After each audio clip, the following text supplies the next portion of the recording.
Those who make peaceful revolution impossible will make violent revolution inevitable. Revolution. First, what is a revolution? Revolution is the solution, hey. The motive of a revolution. Well, now, The objective of a revolution. we televise. And the result of a revolution. And the methods used in a revolution. I know you know. Put my gun away. Never gonna put my gun away. Put my gun away. See the mob, you better run away. This generation of Americans has already had enough, more than enough, of war and hate and oppression.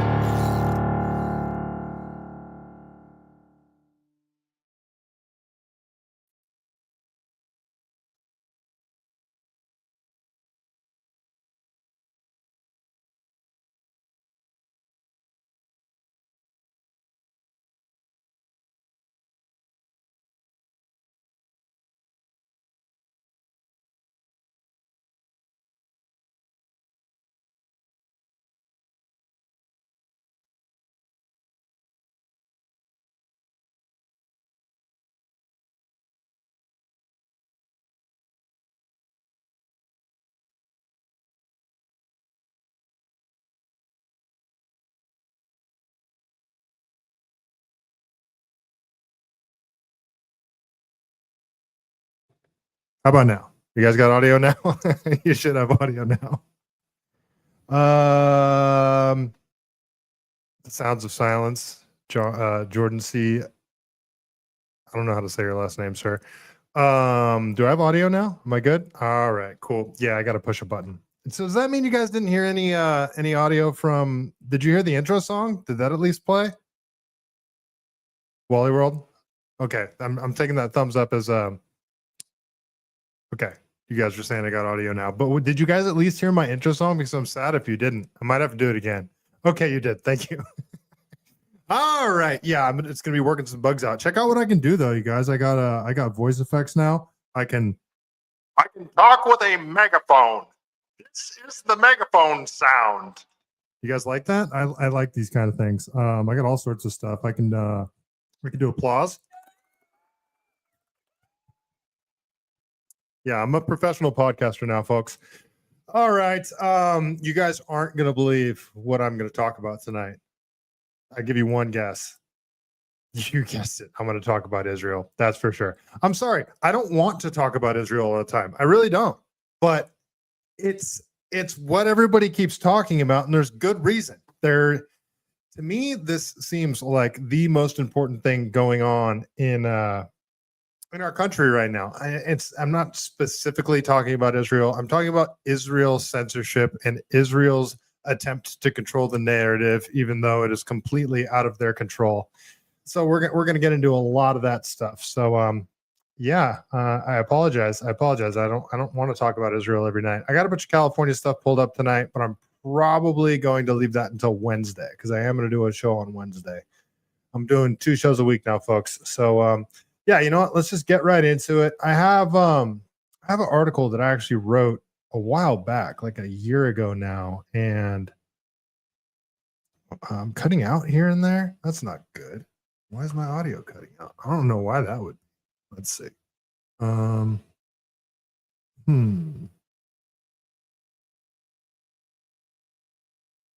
might have been clipping.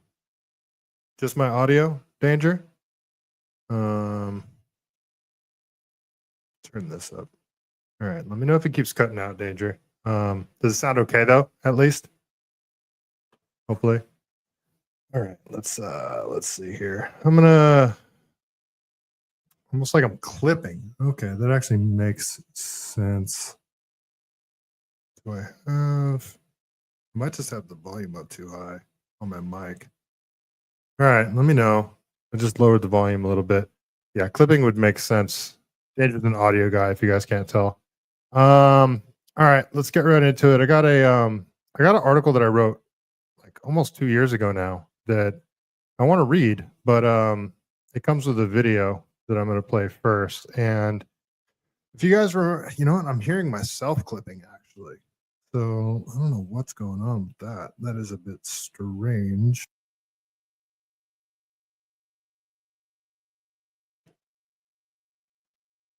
Testing, testing, testing, testing. All right. All right, guys. I don't know what's going on. Hopefully the audio stays good, and hopefully I don't lose too many of you guys. All right, let's get right into this here. So, if you guys remember, shortly after October 7th, there was some leaked audio from Jonathan Greenblatt with the ADL, the Anti-Defamation League. I'm sure most of you guys have heard this, but if you haven't, it definitely shines a light on everything that's going on right now. And I'm going to play this leaked audio for you. Hopefully you guys haven't heard it before, but I bet many of you guys have. So, and let me know if you don't have audio on this either, because again, I'm still working through the bugs on this thing. But I also want to point out that we have a major generational problem. All the polling I've seen, ADL's polling, ICC's polling, independent polling. You guys got audio? This is not a left-right gap, folks. The issue in the United States support for Israel is not left and right. Tell me if you got audio on this video. You should have it playing now. It is young and old. And the numbers of young people who think that Hamas's, massacre was justified is shockingly and terrifyingly high. And so we really have a TikTok problem, a Gen Z problem, that our community needs to put the same brains that gave us Taglit, the same brains that gave us all these other amazing innovations. So he says we need to put together the brains that gave us Taglit. Taglit, I believe, is it's the Jewish birthright thing. If you are anywhere in the country, born a Jew, I believe it's between the ages of 18 and 25, Israel will bring you there and sort of show you around. They'll give you the whole indoctrination campaign. So that's what it is. It's birthright citizenship, where you'll get dual citizenship. You can get a citizenship to Israel if you go there between, I believe it's the ages of 18 and 25. That's what he's talking about there. The same brains that gave us Taglit. Yeah, that's what he's referring to there. But you can see what he's clearly getting at here is they need to control the narrative around Israel, particularly around October 7th and the war in Gaza. We need to put our energy toward this, fast. Because again, we've been chasing this left-right divide. It's the wrong game. The real game is the next generation. And the Hamas and their accomplices, the useful idiots in the West, are falling in line in ways that are terrifying. Last thing I'll just say, we saw a dramatic change in the language of the activists here in America on October the 8th. The language of groups that we've long tracked, who've long been problematic, like Students for Justice in Palestine and Jewish Voices for Peace, they flipped like this and went to Iranian propaganda. The language I could show you from their toolkits, because our analysts are in their groups. We saw this again on October the 8th. It was that fast. So you hear this too? He says our analysts are in their groups. Essentially saying Israeli intelligence, because that's what the ADL is. They're freaking Israeli intelligence. They've infiltrated these student union groups and these different student organizations just to see what they're saying and what they're talking about. And he explains there that this isn't a gap between the left and the right, because, MAGA split down. Everyone on the left is pretty much anti-Israel, but MAGA is split down the middle on Israel. And particularly within the Republican Party or amongst conservatives, libertarians, anybody to the right, it's this split seems to be with young and old. And that I'll make that number 45 and over seems to, toe that Israel line. They're our greatest ally. If everybody's heard the same line that I've been hearing since I was a kid from my dad, is if the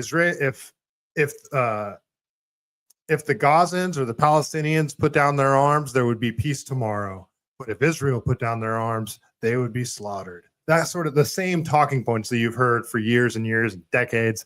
That's what you hear from people, in this plus 45 group. But people under 45 are not buying into this crap, especially seeing how much money that we're pouring into this war. how much seeming control they have over our institutions, government in particular, how many Israeli flags are being waved around, dual citizenship in the House of Representatives, and just how Trump just seems to completely kowtow to anything Benjamin Netanyahu tells him to do.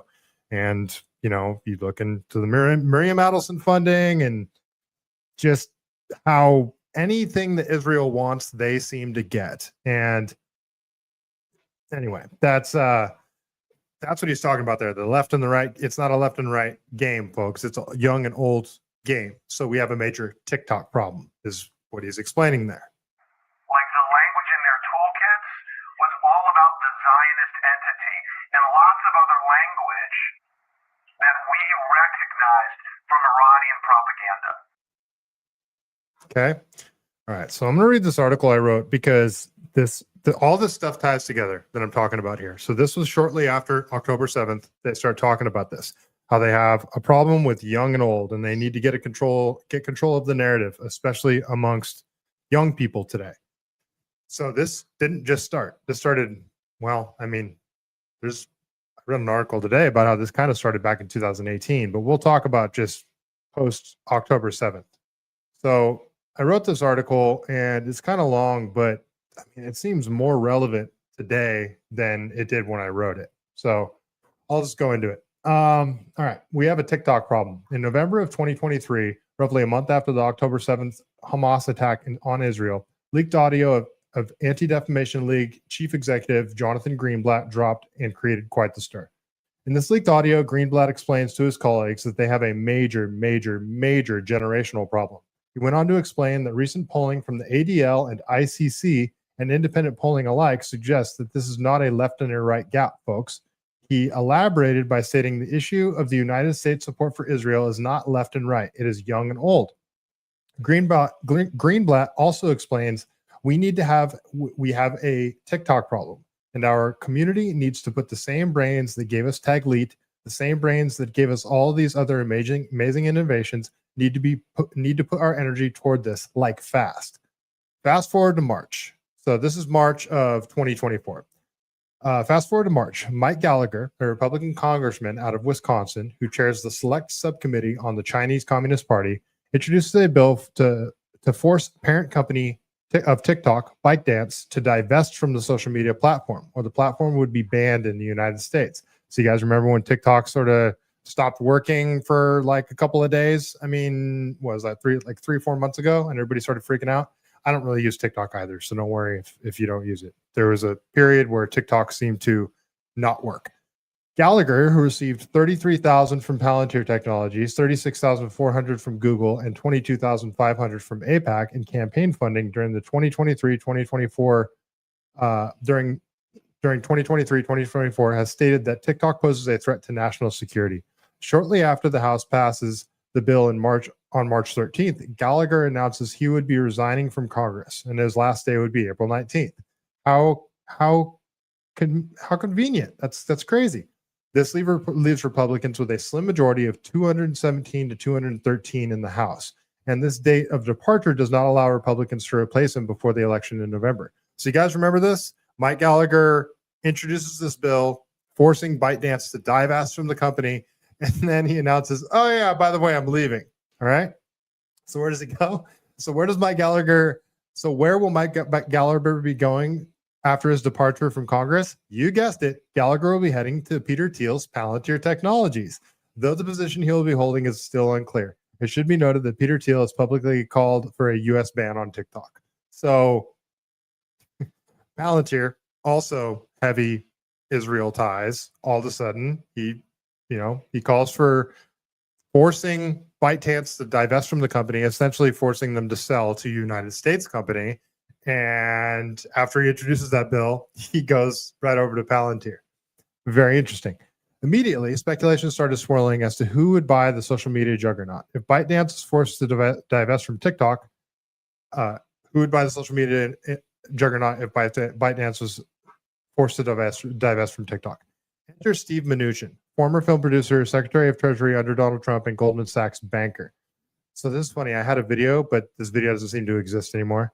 So Steve Mnuchin, who has contributed to the political campaigns of Al Gore, Hillary Clinton, John Kerry, Barack Obama, and Mitt Romney, went on CNBC's Squawk Box to explain his strategy.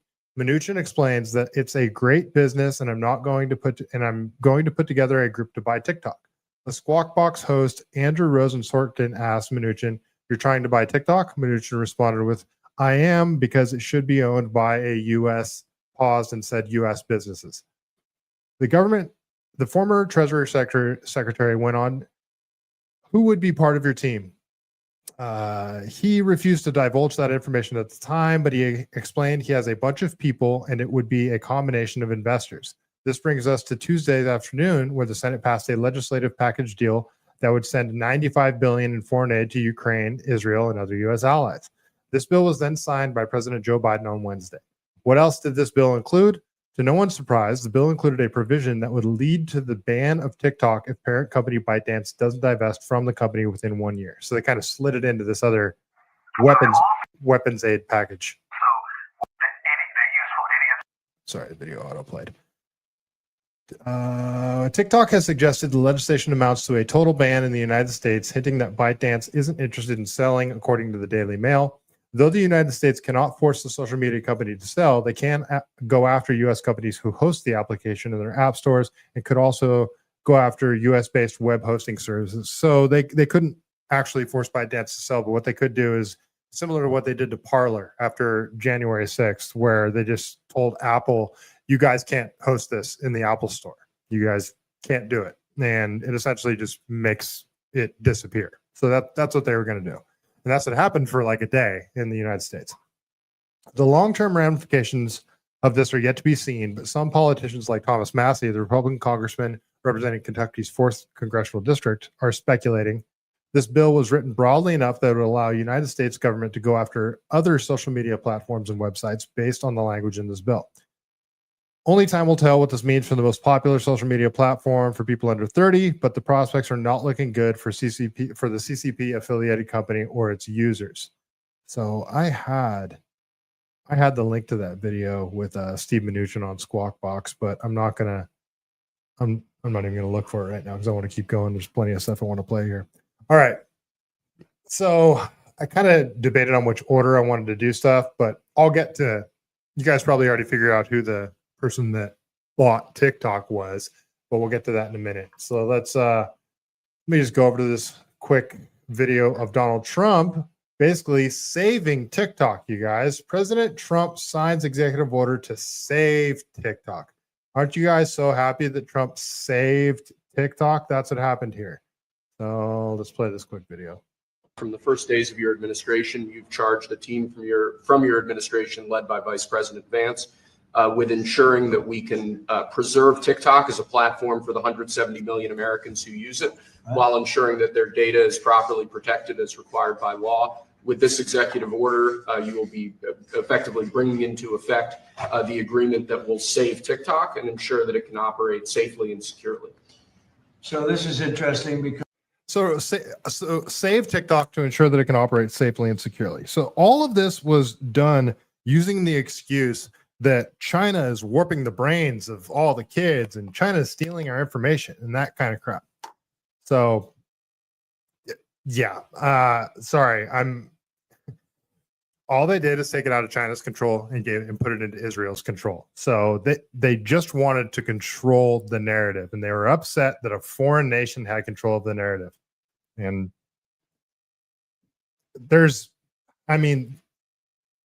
how much evidence is there that China was actually trying to warp the brains of American youth with, people would use the example of you see in China that it's like people playing pianos and people doing educational stuff. Those are the videos that people are shown. And then here in America, you'd see twerking and crazy dances and just stupid mind-numbing videos. But is that really China doing it? Or is that just the algorithm that us Americans have sort of created with the stuff that we click on? Well, that verdict is still out. Margaret Sanger, maybe the jury is still out. That's why I said that. Maybe the jury is still out, but for the hackle, how would we just go for peace? We need peace. I'm not sure I understand your question there, Margaret. Nice to see you though. Haven't seen you in a while. Let's keep going with this video. because I had a very good talk with President Xi. A lot of respect for him. Hopefully, he has a lot of respect for me too. And we talked about TikTok and other things, but we talked about TikTok, and he gave us the go ahead. You know, it's run by American investors, and American companies, great ones, great investors, the biggest. You don't get bigger, I don't imagine. From the first days of American companies, you guys. It's run by American companies now. Well, we'll see about that. So this is Bibi, Benjamin Netanyahu, saying the quiet part out loud. So he's talking about essentially, this is after TikTok was sold, and Bibi's so proud of it, but he's talking about how that's just sort of the beginning. There's other things there's another platform that they have their eye on that they want to take control of the narrative on. Guess what platform that is, guys? Christian influencers. Okay. You said, you talked about the woke right. And you said, I call it the woke Reich.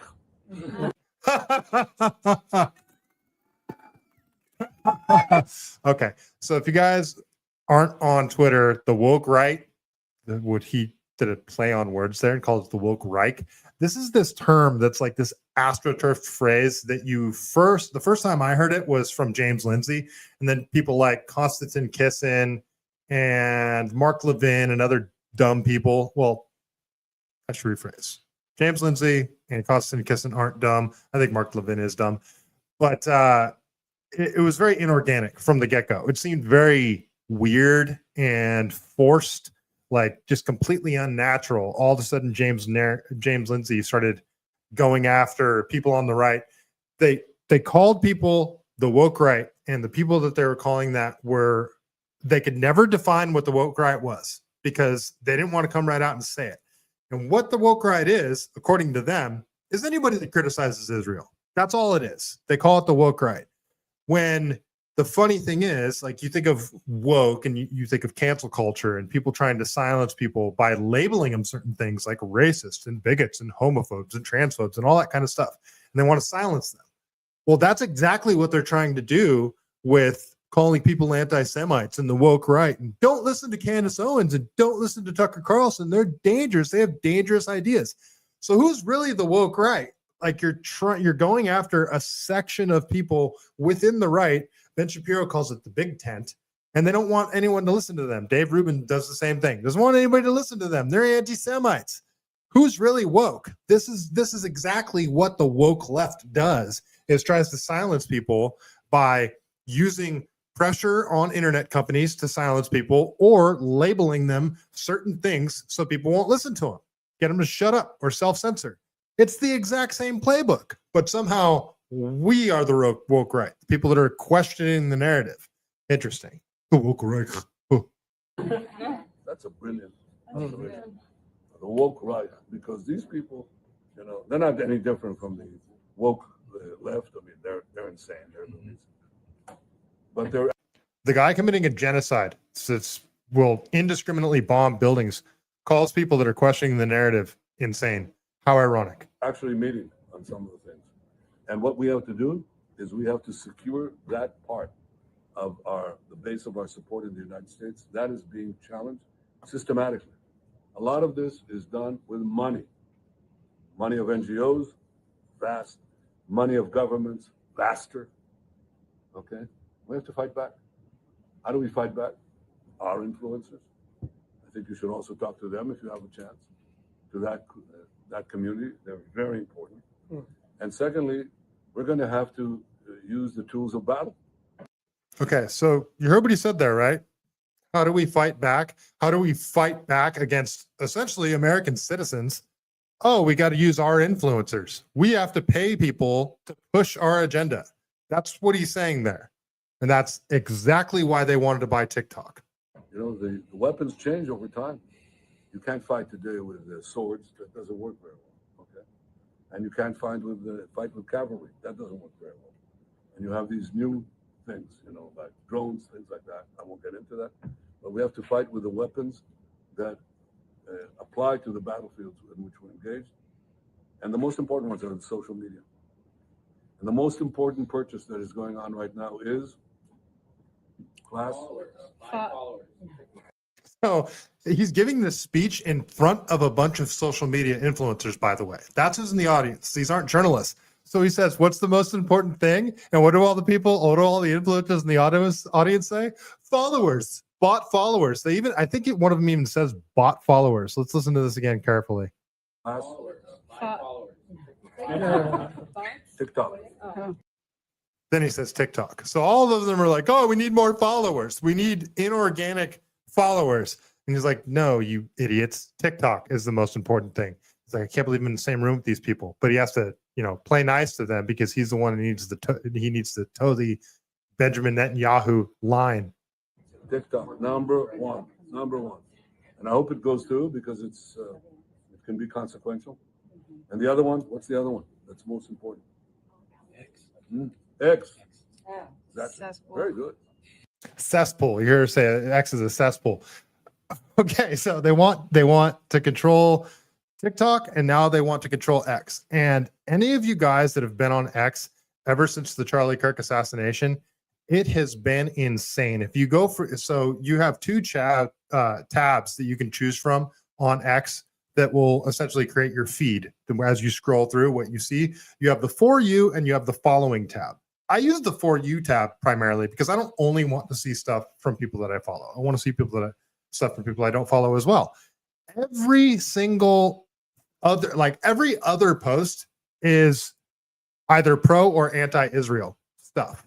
The majority of it seems to be pro, like propaganda type stuff too, like not like well thought out posts, just slop everywhere from a lot of these influencers on X. So I don't know if they changed something with the algorithm already, but it's very strange that he points out after the TikTok acquisition that X is essentially their next target. And now X is, well, kind of as she said, a freaking cesspool right now. It is insane. All you see, everything is Israel. And that's another reason why that's what I had to talk about tonight, because that's just all that you see on your X feed right now.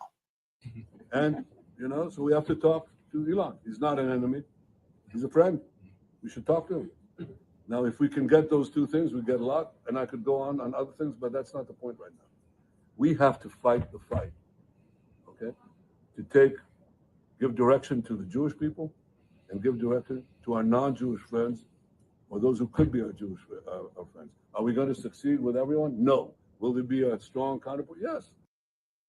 Well, they're going to make Elon go to Israel with Ben Shapiro again and kiss the wall this time, aren't they? I don't know if he kissed the wall this time. Let's keep going here because there's plenty more.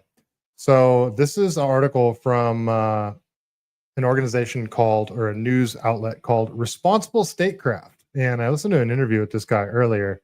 I'm going to read the whole article because it's not too long. It's only probably take me like 4 minutes to get through. But it's quite illuminating. So the title of this article, and you guys have already probably heard about this, or you're seeing people comment on pro-Israel posts like, you have earned $7,000. And that's because this article came out. This article is saying Israel is paying influencers $7,000 per post. That seems kind of insane to me. And they explain it here. It's somewhere between 14 and 18 followers. But you are seeing random people all of a sudden out of nowhere start posting super pro-Israel stuff. Like one person the most disappointing one to me is a dude that's been on this show, a dude that I really like. His name's Ashton Forbes. I don't know if you guys know him. The MH370 or 37 whatever plane that sort of disappeared into nothing, and he's got the video of the orbs going around it, and he's got a whole theory around that. And he has just been going super hard in the paint against anybody that's questioning the narrative around the assassination of Charlie Kirk. And it's not even just people that are saying Israel did it, because I think it's a little far-fetched to just jump right to Israel did it. But there's a ton of stuff that's not adding up about the Charlie Kirk thing, and more stuff keeps coming out. And I mean, to me, this dude looks like a patsy. And if you want to do your due diligence with this whole investigation into who actually assassinated Charlie Kirk, I mean, this is going to play out in the court of law. So if we're going through all of the evidence and we're coming to the conclusion that, you know, a jury might not convict on this, don't you want to make sure that you get the right guy, first of all? And you don't want to send a innocent man to the freaking electric chair, or, you know, have him. Utah still has the death penalty. So if he did it, great. Freaking put him away forever. Do what you got to do, all that stuff. But that doesn't mean we should just listen to the FBI and like they've never been dishonest with us before and say, oh, yep, this guy did it because we're told that he did it. And there's no video of him getting up out of the prone position and running off the roof. There's all sorts of things that I went into last episode, but all sorts of stuff. Northside, well, when can we shoot him at daybreak, coach? I don't get that reference, but I'm not sure if I should have said that on the stream. Good to see you, Northside, over on Rumble. If you guys are on Rumble, drop something in the chat. You guys are quiet over there. Okay, so Israel paying influencers $7,000 per post. Netanyahu referred to this to a weak community. I'm sorry, to a community pushing out preferred messaging in U.S. media, and boy, are they making a pricely sum. All right. In a meeting dedicated to harnessing pro-Israel media energy on Friday, Israeli Prime Minister Benjamin Netanyahu alluded to a cohort of Israel's influencers. That's what I just played for you guys. We have to fight back. How do we fight back? Our influencers. I think you should talk to them if you have a chance. To that community, they are very important. Being paid by Israel to post on social media is very lucrative, according to previous unreported recent documents. These influencers are likely being paid around $7,000 per post on social media, such as TikTok, Instagram, on behalf of Israel. $7,000 per post is crazy. I mean, some of these people are posting like 100 times a day. So like $7,000 is freaking crazy. Bridges Partners, a firm working for the Israeli Ministry of Foreign Affairs, sent a series of invoices for its influencer campaign to Havas Media Group, Germany, an international media group working for Israel. The invoices detailed a sum of $900,000, so just shy of $1 million, starting in June and slated to end in November, for a cohort of 14 to 18 influencers to create content. The document, which was filed under the Foreign Agents Registration Act, FARA, notes that the funding is for both payments for influencers and production, but does not provide a breakdown between the two. So I just want to say, for the record, if you're taking money from a foreign government, whether it's Israel, Qatar, Russia, Ukraine, any foreign government, and you have a primarily American following, and you're trying to manipulate the opinions of Americans for whatever country you're doing it for, you're an asshole. You're a dickhead. If you're taking money to say things that you wouldn't otherwise say if you weren't getting paid by a foreign government to say it, you're an asshole. You're a piece of shit. You're garbage. So I wish we could find out everybody that's doing it, because there's guys like Misfit Patriot. I mean, they're dumb. I don't want to call him Misfit Patriot dumb, but he comes across as dumb. Like, you hear him actually talk about Israel, and he doesn't know shit about Israel. He just has this knee-jerk reaction to defend them, and it seems very inorganic. Like a lot of these other guys, like Officer Tatum, all these guys that are just blindly defending everything that Israel does. And you got to ask, is this guy getting paid to say it? Northside Misfit Patriot is gay. He is a douchebag. I do not like that guy. He is he's very annoying. The document, which was filed under the Foreign Agents Registration Act, isn't that funny too? Foreign Agents Registration Act, like you're essentially a foreign agent at this point, notes that the funding is for both payments for influencers and production, but does not provide a breakdown between the two.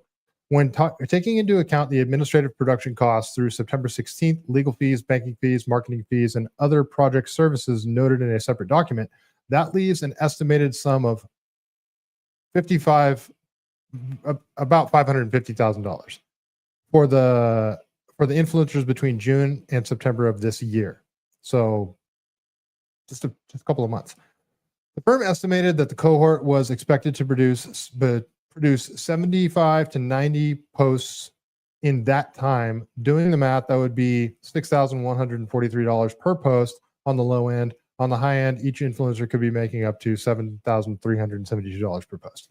Okay, so there, I mean, the $7,000 post per post number just seems astronomical to me. I doubt it's that much, but the fact that you're getting paid by Israel to post stuff, and we know there's other people doing it for Ukraine. We know there's other people doing it from Russia. We know there's other people doing it for Qatar. But all of those, so, and again, if you're doing it for any foreign government to try and manipulate your followers to think a certain thing, you're garbage. You're a piece of shit. Bridges Partners founders are Yair Levy and Yuri Steinberg, who each own a 50% stake in the firm. Bridges Partners describes its work as assisting with promoting cultural interchange between the United States and Israel.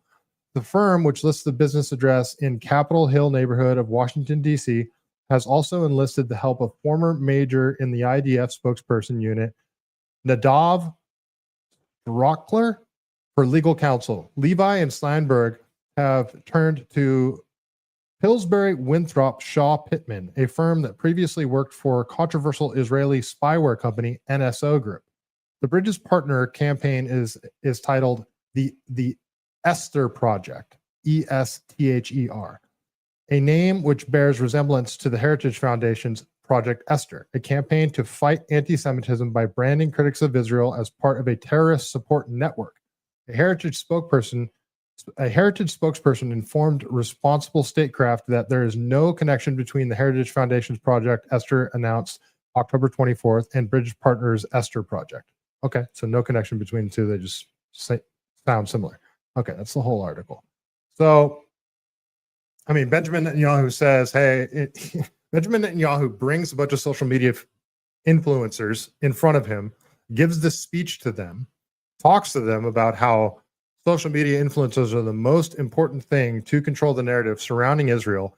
After the acquisition of TikTok, after Jonathan Greenblatt's leaked audio stating how controlling the narrative on TikTok surrounding Israel is so important and they're losing the young audience.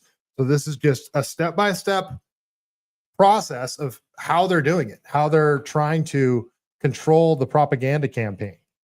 So here's like a list and pictures of a bunch of these influencers. So you got Emily Austin, Jeremy Abramson, Javier Durosaurus. Oh God, I'm butchering his last name, but he's this gay black dude that just put out a super cringy video.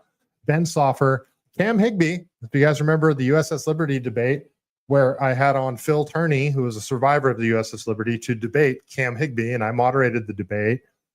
Cam unfortunately ate his lunch. He came way more prepared than Phil did, and he just buried him with point after point after point after point, and didn't allow Phil a chance to respond. And Phil wasn't even taking notes, so he just buried him, and you just sort of saw Phil's mind just error 404, site not found. It was pretty bad.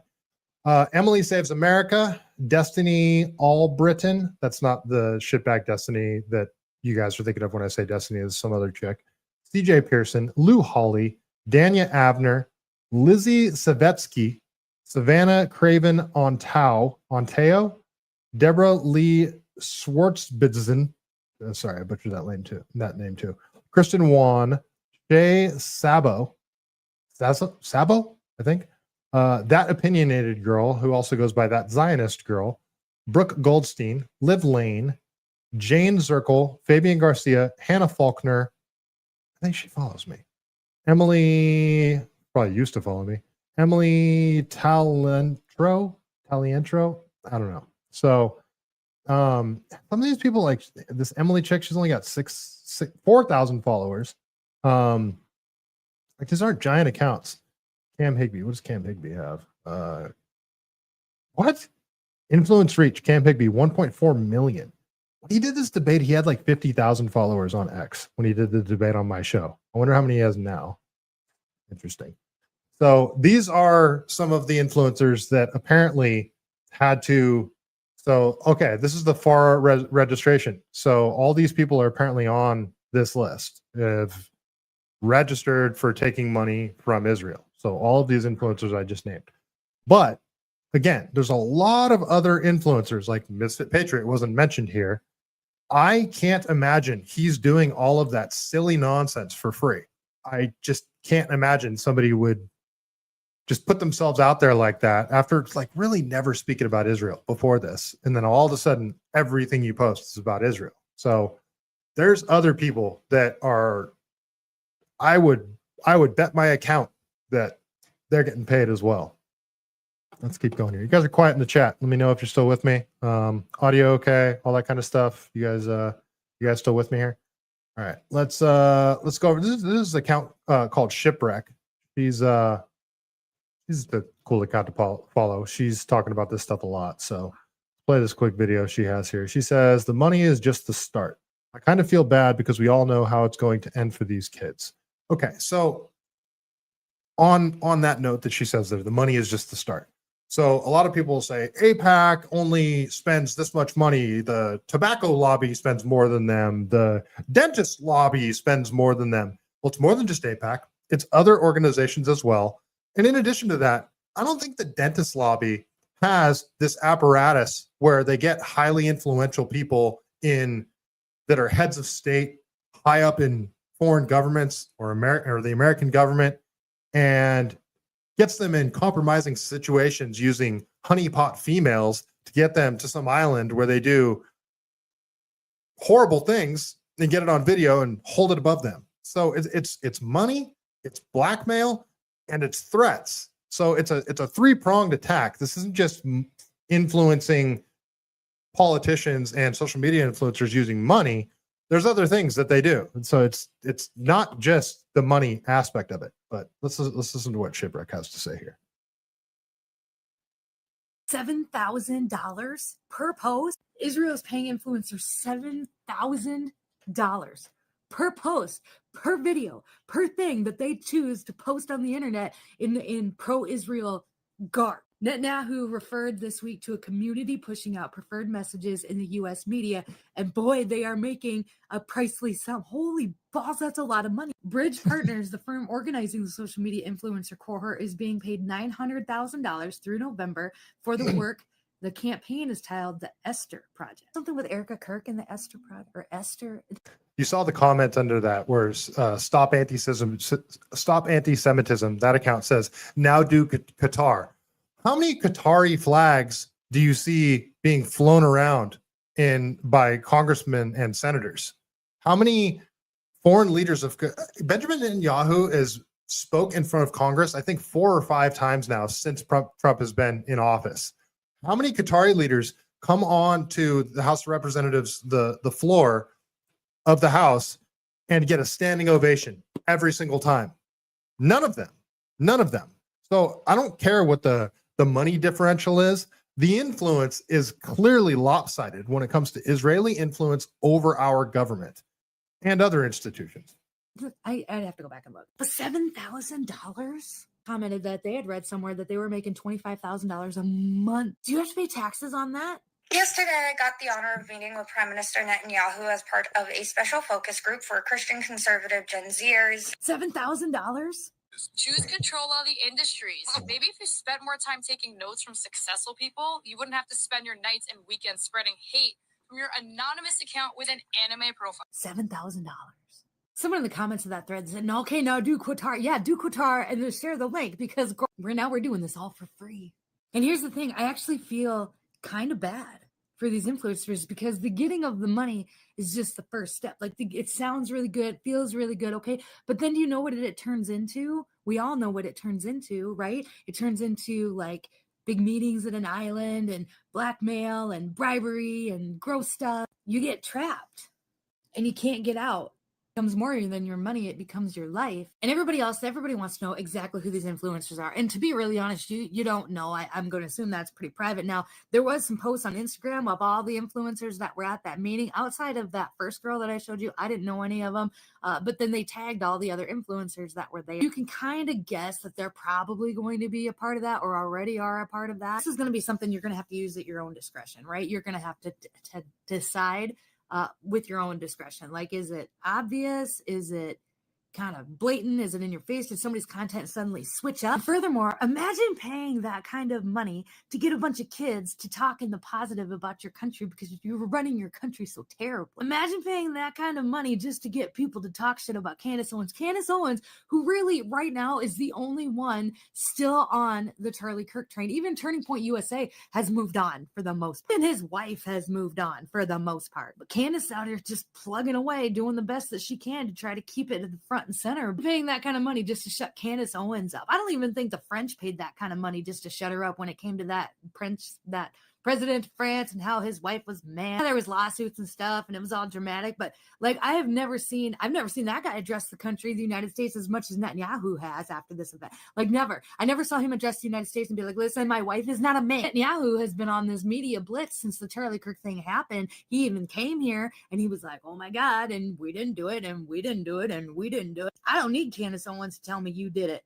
You're telling me just by the way that you're acting. You're telling me just by getting all these influencers together and paying them lots of money in order to push pro-Israel propaganda on the United States people. And what's worse about this whole thing is you're using United States taxpayer money to do it. That's so gross. We are paying our own propagandists to be propagandized. That's how fucked things are. Things are so fucked right now, they're going to send people back to the moon. That's how fucked things are right now.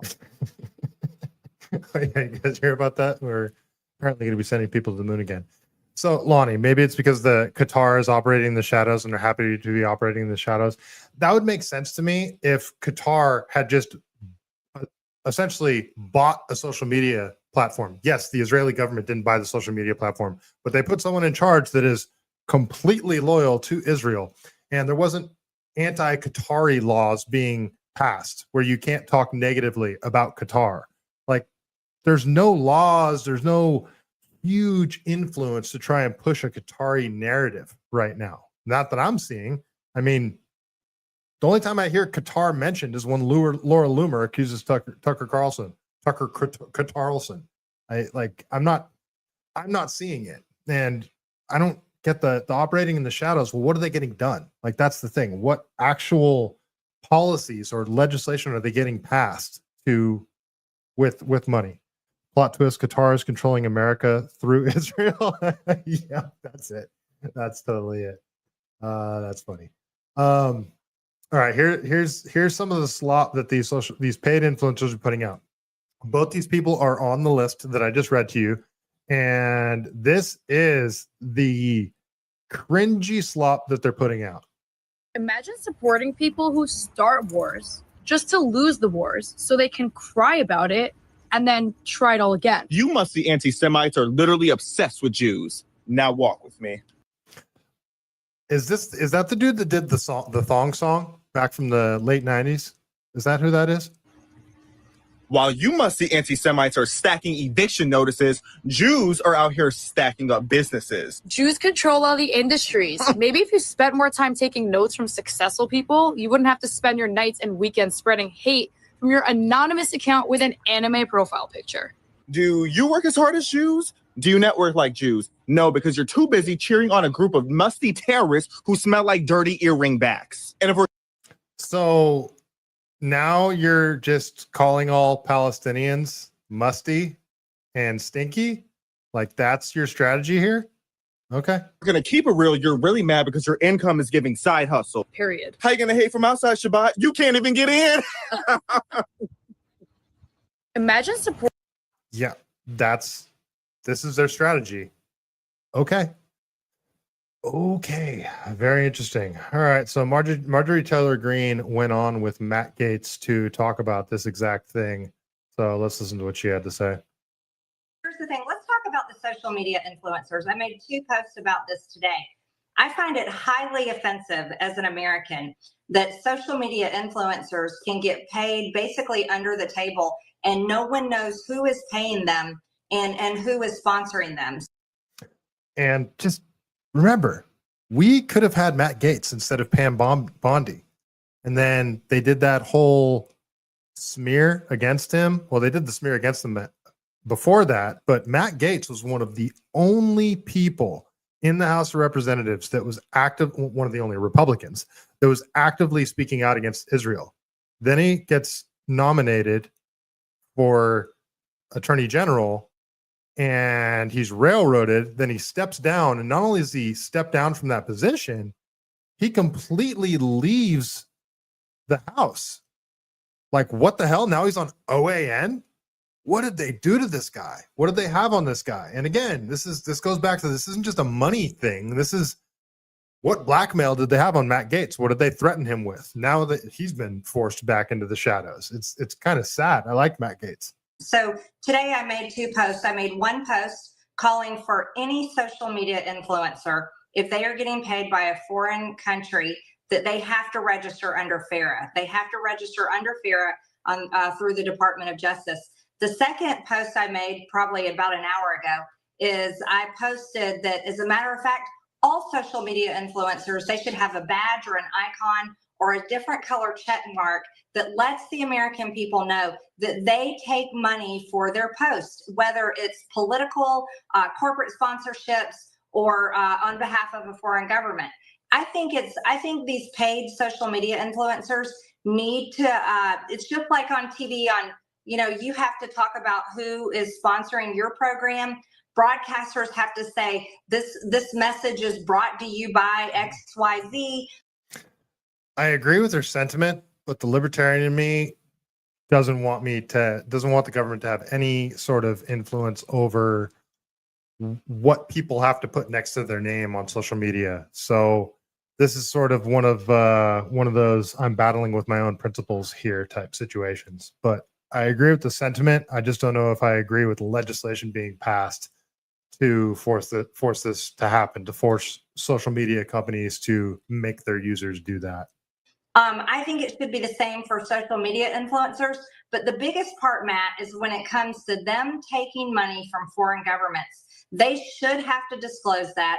It should be made available to the American people, and especially our MAGA influencers that are so-called America First. The biggest message they need to hear is they're not America First if they're taking payments by a foreign government. Here's the thing. I agree. You are not America First if you are a talking mouthpiece for a foreign government. I do 100% agree there. So this is Ashton Forbes. I don't even know what he says in this video. It's just how he's been going off the rails lately. He's been coming after Clint Russell, Dave Smith, Ian Carroll, Candace Owens, all of which have had him on their show. Like, Danger, you and I disagree on this stuff all the time, and we've never gotten mad at each other. It's like, when you're calling people, he's calling people like horrible names and disowning them and telling everybody that they shouldn't listen to him and shouldn't hear anything they have to say. Like, what is that? If I disagree with somebody, I'm like, go listen to what they have to say, and you tell me this is why I disagree with them. And I'm not going to hold any like crazy animosity towards somebody because they are questioning the narrative surrounding Charlie Kirk's death.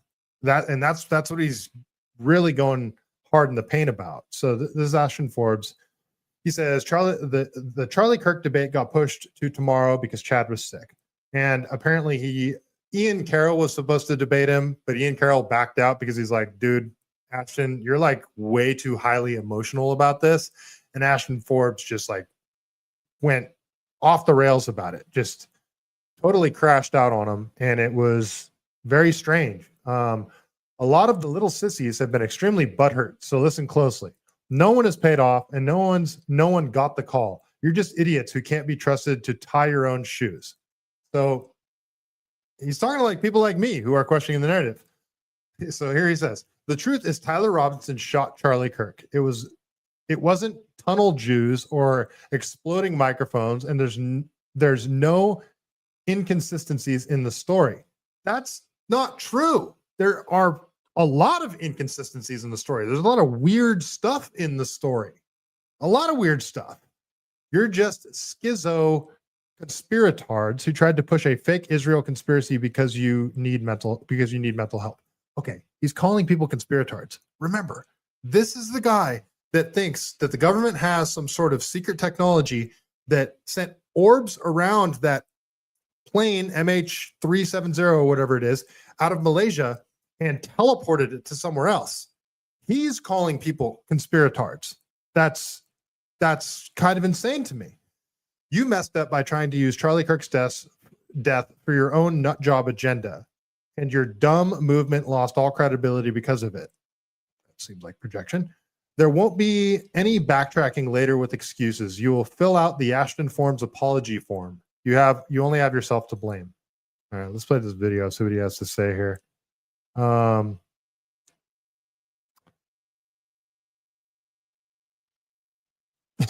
Margaret, I'm too old for some of this stuff. I still have a landline. How do you even get a landline anymore? I tried to get one time, and like it seemed like they didn't even know what I was talking about. So I'm in telecommunications, Margaret, and that landline's good because if the power goes out, you can still use one. It's a separate power. It doesn't work over the internet, and it's analog 2-wire coming into your house. I still want one because they're really good to have in an emergency. Danger. This is hilarious. Come from the guy who swears a plane went through a wormhole. Exactly. Like what the hell? Like, dude, we're allowed to question the narrative coming from the FBI. I mean, look at all the stuff that the official narrative was bogus and we were lied to about. All of the different things. JFK, Martin Luther King, 9/11, all these different things. And yeah, okay. Anyway, let's listen to what he has to say here. Number one is there is no evidence that anybody killed Charlie Kirk except for Tyler Robinson. None at all. We're going to take a look at the charging document. There's no evidence to point directly at another person, but there is evidence to support that Tyler Robinson wasn't the shooter. There is evidence to support that. And I'm sure his lawyers will argue that in court. A little bit. Number two, the people that are pushing these schizo conspiracies, specifically Candace, Ryan, Matta, and Ian, the ones that are... Ryan Matta's been on this show too. Good guy. Like the big pushers of it, they are actually helping. They're literally helping Tyler Robinson. They're actually making it more difficult because they're pushing so much disinformation and misinformation. Realize that Tyler Robinson has to be tried by a jury of his peers. Look at the freaking comments in this video. Bullshit. Not the special needs kids. There is no evidence he did. Ashton says shalom, Clayton. Oh my God. He's getting torn apart in his own YouTube comments. So if you push a whole bunch of fake shit, you might have one juror. All it takes is one juror to not believe the story. If one juror doesn't believe the story, they can have a hung trial. And Tyler Robinson can get off for the killing of Charlie Kirk. Number one is... Well, I mean, okay. So who was it that said something along the lines of, it's better to let 100 guilty people go free than to wrongly convict one innocent person? Like, if this guy didn't do it, you should have to prove this beyond all reasonable doubt. And there is some reasonable doubt with the evidence we've seen surrounding this right now. And when you're talking about capital punishment, putting someone to death for this crime, you better be damn sure. So what's wrong with asking questions? It's so weird how he's going crazy hard in the paint about this, but we'll move on from Ashton. So now let's get to who bought TikTok. So you guys are all familiar with Larry Ellison, right? The CEO of Oracle, super rich, was at one point the richest man on earth.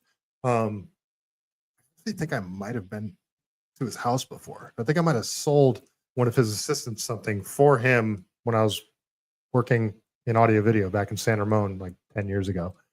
But yeah, Larry Ellison. Larry Ellison's the person that has bought TikTok and is running TikTok now. So let's listen to some of the views of Larry Ellison, and you tell me who's really in control of TikTok now. Tell us, what is your connection to Israel? Well, the renewal of the Jewish state is something that I think touches all of us. For 2,000 years, we were a stateless people. And now we have a country of our own, defended by all the brave men and women of the IDF. So anything we can do to support them, who devote their lives for preserving the state of Israel, keeping the people safe, and allowing our state to continue in sometimes in very, very difficult situations. Did you visit Israel? I have been to Israel. I've been to the border.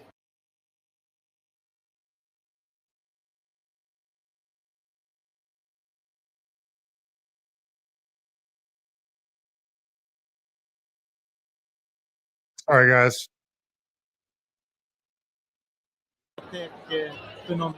Oh, well, after Silicon Valley, there's an area, Herzliya has probably got more startups than any other place other than Silicon Valley in Northern California. So we've actually acquired a number of Israeli companies. We have 2 CEOs at Oracle. One's name is Safra Katz, and she was born in Israel. So again, we love the country of Israel, and we'll do everything we can to support the country of Israel. We recently hear that many people criticizing Israel, especially after the Gaza operation. How do you feel as someone just saying we love Israel so much? Well, again, it's a difficult situation, isn't it? To conduct military operations around civilians is very difficult, and of course, there were tragedies, and civilians were hurt. That's a terrible thing. But one thing we know for certain, that the Israeli army did everything they could to minimize civilian casualties. And in that regard, they've done a much better job than a lot of other armies all over the world throughout history. Thank you very much. All right. So you can bet your ass that you guys, why am I testing? Okay, sorry. Thought I lost audio there. Did I lose audio? Let me know if you can still hear me. Lonnie, give me a thumbs up. You can bet your ass that the new TikTok algorithm will be tailored around pushing a pro-Israel narrative. And Margaret, I know this stuff's like boring to you, but they're going after the young audience that uses TikTok, because there's a huge groundswell of anti-Israeli sentiment growing within young people right now. And if they're going to keep doing everything that they're doing, they need support of young people that are going to be in decision-making positions in the future. So this is a long-term strategic approach that they're taking towards controlling the hearts and minds of people. And this is, I mean, yeah, it's social media, it seems kind of whatever, kind of like, what's the point of all this? It's because this is the Fox News, MSNBC, CNN of the future, of the younger generation. That is a dead industry. The corporate press is a dying industry, and very few people under a certain age group are still getting their information from those institutions. So now they need to pivot, and they need to pivot to what the younger audience is consuming. And that's TikTok, that's X, that's Instagram, that's Meta, all this stuff. So they're doing everything they can to control the narrative amongst young people. So let's listen to this video is crazy. This is also from Larry Ellison. This is him talking about the surveillance state and what he wants to do with it. And this is like some Klaus Schwab shit. This is some World Economic Forum, Yuval Harari, insane, control the people through surveillance, social credit score bullshit stuff that he's talking about here. So, I mean, what he says here is frightening to me. You guys let me know in the comments what you think. Also, if you guys are still watching, please repost this on X, send it to a friend, subscribe on YouTube, follow on Rumble, follow on X, all that stuff. It definitely helps. I don't make any money off this, so just trying to grow the show as it is. So if I'm not getting paid by Israel to post. I'm not getting paid by anybody, and I don't make like ad revenue off YouTube or anything like that. So just share the stream, trying to reach a broader audience like Israel. Your body cams will be transmitting that. The police will be on their best behavior. because we're constantly recording, watching and recording everything that's going on. Citizens will be on their best behavior. Oh, because we're constantly recording and reporting everything that's going on. When you come to government and what government's doing, there are artificial intelligence tools, and some of them I know that Oracle have developed around financial management for government. But also, tell us a bit about what, because you're right at the forefront of this revolution, what it means for what government should do in terms of its digital infrastructure, digital ID, data centers, and so on. How do you take advantage of these incredible AI models? And the first thing a country needs to do is to unify all of their data so it can be consumed and used by the AI model. Did you hear what he just said there? They need to unify and consolidate all the data so the AI model can interpret that data. This is pre-crime talk here. This is Palantir talk. This is, so all of these big tech, what's the word? Oligarchs, technocrats, all of these guys, they all have like the same playbook in mind, that us dirty, unwashed, useless eaters need to be surveilled, and we need to be told what lines we can walk across, and we need to be kept in line by knowing everything about us, knowing everything that we consume, everything we buy, everything that we say, everywhere that we go, all of that stuff. And they want AI to interpret that data to essentially assess our threat level. That's what he's describing here. And it's fucking insane to me. You have to take all of your healthcare data, your diagnostic data, your electronic health records, your genomic data. And in the Middle East, in the UAE, for example, they're incredibly rich in data. They have a lot of population data. The NHS in the UK has an incredible amount of population data, but it's fragmented. It's not easily accessible by these AI models. We have to take all of this data we have in our country and move it into a single, if you will, unified data platform. And this is what Palantir's Gotham is designed to do. You take your purchase history, your location data, things you said on the internet. I mean, I wear this Garmin watch and it tracks all my runs. It tells you my heart rate. It tells you my VO2 max, where specifically that I ran, things that you order on Amazon, just everything, like data that we're not even thinking about that is tracked somehow. Health data, health records, all of this stuff. You can take all of this raw data, input it into Palantir's Gotham program, and it'll basically create a threat assessment on you. They could make it do anything they want. They can say, is this person likely to do X or Y, and create an assessment for that. It's police state, pre-crime, insane technocrat bullshit that he's describing here. And all of these big tech oligarchs are on board with it, including Elon. Don't think he's not. So we provide context when we want to ask a question. We've provided that AI model with all the data they need to understand our country. So that's the big step. That's kind of the missing link. We need to unify all of the national data, put it into a database where it's easily consumable by the AI model, and then ask whatever question you like. So there you go.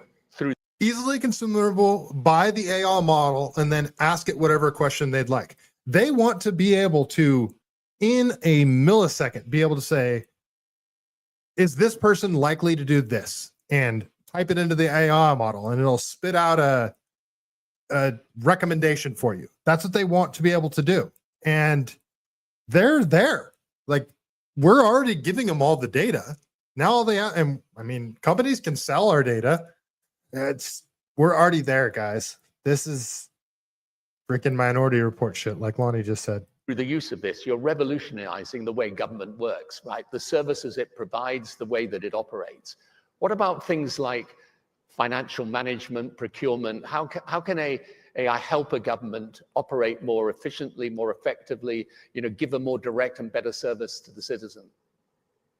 Well, we have these modern financial systems.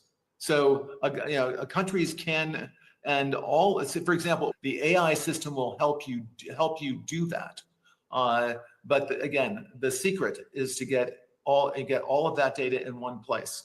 Without having the basic data, it cannot answer the question about your country. I think countries are very uncomfortable with keeping their data in other countries' data centers. So I think part of our essential infrastructure, just like airports obviously need to be in our country, or they're not terribly useful. Ports need to be in our country, they're not terribly useful. Data centers, because of the privacy requirements around the data, need to be in our countries, or they're not terribly useful. They need to be in our countries, but they also need to be secure. And there are new technologies right now. This is the last year you will ever log on to an Oracle system with a password. Next, by the middle of this year, I'm quite certain you are Tony Blair. So how do I know? Well, I look at you, I hear your voice, I listen to the kind of questions you ask. I'm pretty sure you're not synthetically created in having this conversation. The security system, we have biometric logins. The computer recognizes you. It recognizes your voice. It might ask you to put your index finger on the return key. And we're absolutely certain it's you. There's no reason to enter a password. In fact, passwords are too easily stolen. Data centers and data is being taken hostage all over the world. The ransomware business is a very, very good business. It's getting bigger and better every year. We tend not to talk about it because the American FBI has a simple advice to someone whose data has been ransomed. Just pay them, because there's nothing we can do about it. But there is something we can do about it, not after the data is stolen, but before the data is stolen. We can make sure that we're using the latest security technology, and it is going to be biometrics assisted by AI to make sure that you are in fact Tony Blair, and I'm sure you are. Now, I would love to live to be 150 years old. Well, there's an amazing opportunity to reimagine the state, the way that government functions, and the service that it can provide for its citizens. Oh, it's the service they can provide for us, guys. It's all for your safety. They're doing it all for us, you guys. It's just to keep us safe. This giant surveillance state apparatus that they're building is to keep us safe. That's what they're doing, you guys. Another thing that they're doing is this whole geofencing thing. Like, they did it on January 6th. They did it for the Charlie Kirk assassination.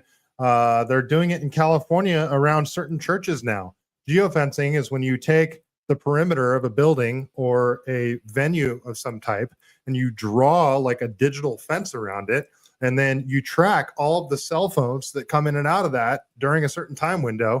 That's geofencing. That's just more data, more raw data that they can plug into their Palantir Gotham system to help determine if you're a psychopath or not, or if you are a undesirable that shouldn't be allowed to say things on the internet. Okay, let's listen to our favorite anti-Semite, Nick Fuentes. Let's see what he has to say about Larry Ellison. And it's Nick Fuentes is always very blunt and very upfront, and he doesn't pull any punches. So just fair warning here. Trump is directly intervening to force China to sell their U.S. TikTok business to an American consortium. And Trump is giving that business to Larry Ellison. A newly created entity is taking a 45% stake in TikTok's U.S. business, and Larry Ellison is taking a major role in that. He's going to own a significant stake in that company, and he's going to take a major role in securing TikTok. So consider, Israel's got this problem. Netanyahu is a close friend of Ellison. Ellison is a problem solver for Netanyahu. Ellison is one of these American Jewish oligarchs that works for Netanyahu, like many others. Netanyahu has a problem in Israel. He picks up the phone and he calls the loyal American Jewish billionaire Larry Ellison. So now Netanyahu has Larry Ellison, Peter Thiel, Alex Karp, and some would say they have Elon in his pocket. So if they want the algorithm to go in a certain way, they want certain data interpreted, one phone call, it's done. And by the way, why is this dynamic so important? America's the biggest and most powerful country in the world. You can't amass a $300 billion fortune in Israel because Israel's economy is negligible, because their population is negligible. Israel doesn't have institutions like we have. They don't have companies, universities. They don't have a market like we have. They don't have capital like we have. So an American Jew is empowered in America, becoming one of the most powerful individuals on the planet, which you could not do in Israel, and then serves at the pleasure of Israel's government. You see? And he has power not just in the world, but also in America. His citizenship is extremely valuable. His ability to build an American company is what made him so rich. And he uses his citizenship, his ability to interface in the political process in America, his ability to tap into the American market and capital markets and other things to create this fortune to then serve Israel. Israel has this problem. Netanyahu picks up the phone. Ellison answers. Ellison uses his connections through the Republican Party in American government to gain control over TikTok.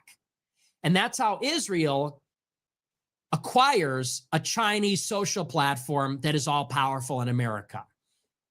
And what else do they do? Larry Ellison underwrites his son, David Ellison, his acquisition of Paramount Pictures, as well as potentially Warner Brothers. And now they will own all the media together. They will own TikTok. They will own CBS, TBS, HBO, HBO Max, Showtime, Nickelodeon, UFC streaming. They're going to own all this stuff. So that's another thing. Not just social media influencers, not just the corporate press, but pop culture, movies, TV shows, things that you see come out on Amazon Prime, things that you see come out on Paramount Plus.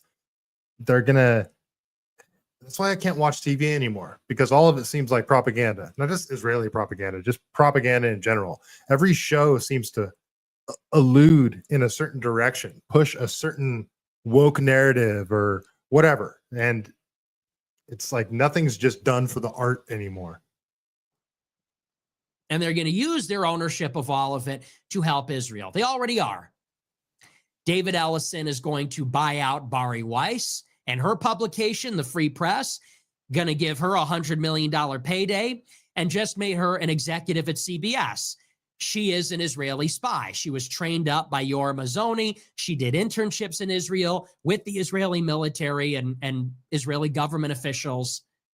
Bari Weiss is a journalist you guys have probably seen. She was on Joe Rogan. She had that famous clip where she tried to call Tulsi Gabbard an Assad toady, and then she couldn't tell you what toady was. It was pretty embarrassing for her. But yeah, she just got put in charge, essentially just got put in charge of CBS and what they can talk about. So they're making moves, folks. She was mentored by Jews like Bret Stephens in America, Yoram Hazony in Israel. She is an Israeli spy. And she's going to run CBS. And she got a $100 million payday. They're using their fortune as secular Jews. Bari Weiss is a lesbian. She's got a wife. Larry Ellison's an atheist. They're using their fortune to help Israel for no reason other than they're Jews. Israel's a Jewish state. They're Jews. This is what they're doing. Well, agree or disagree with Nick Fuentes? You guys tell me in the comments here. So, all right, this is from Gen X Girl. This is a bit of a longer post. There's an article she wrote earlier that I wanted to read, but it's way too long. It took me like a half an hour to get through it. So I might save that for another episode. Not on Wednesday, though, because Wednesday is going to be all about California. But let's keep going here. So this is from Gen X Girl. So there's some strange things happening on X right now.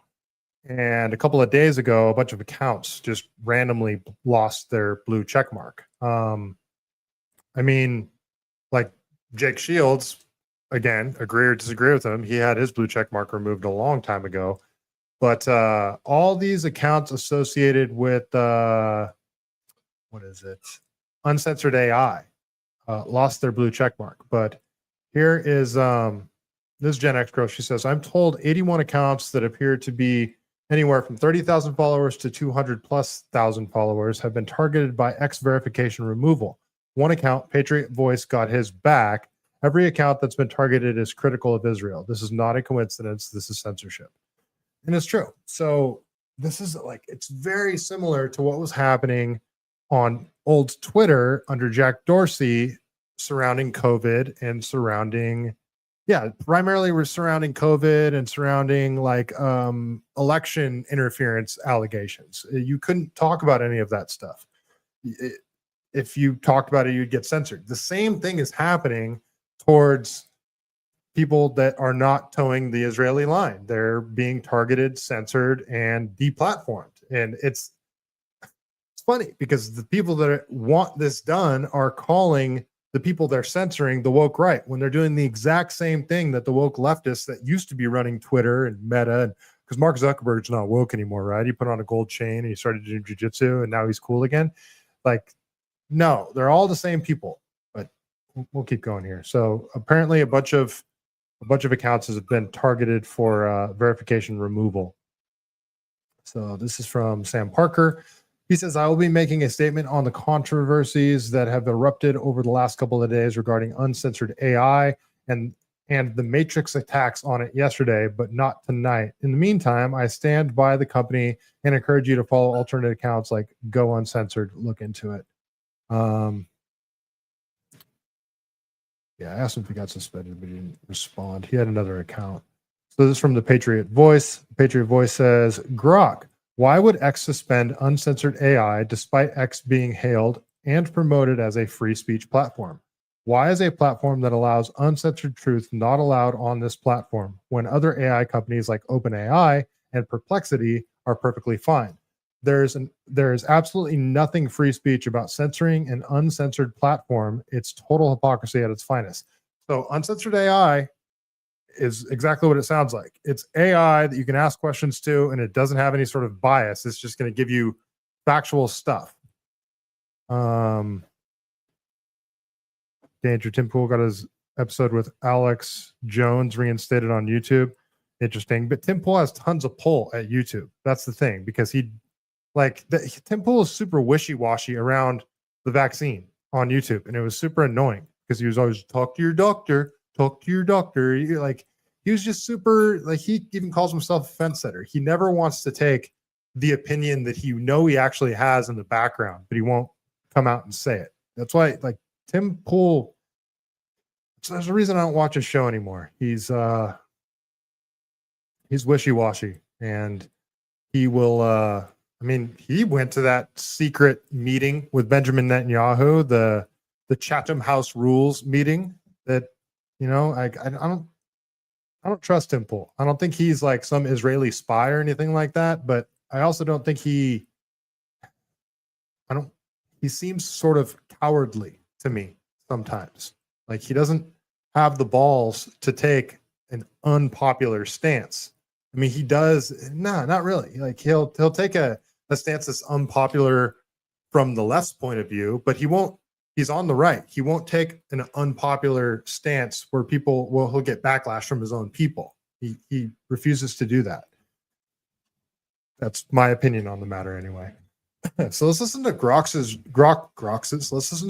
response here. It's quite interesting. So X suspended uncensored AI on October 25th, citing violations of its hateful conduct policy. Interesting, an AI, and they use the hateful conduct policy. Based on reports of anti-Semitic outputs like Holocaust denial per Wired, MEMRI, and user accounts. X prohibits such content since 2020, even under its free speech ethos to prevent hate promotion. OpenAI and Perplexity comply with these rules via built-in safeguards avoiding suspensions. Appeals can be filed with X support. So quite interesting. Danger. I don't think he does take unpopular stances all the time. I mean, only from the left. Like, they'll be unpopular to the left, but not within his own people. It's just my opinion. I had to stop watching his show because of it. Anyway, I don't want to go too far down the rabbit hole with just Tim Pool, because I don't even have anything pulled up with Tim Pool.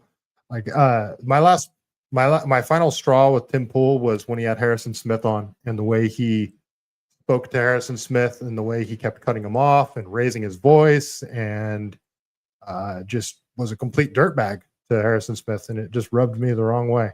Go back and watch that episode. It was he was a dick. He was a major dick in that episode.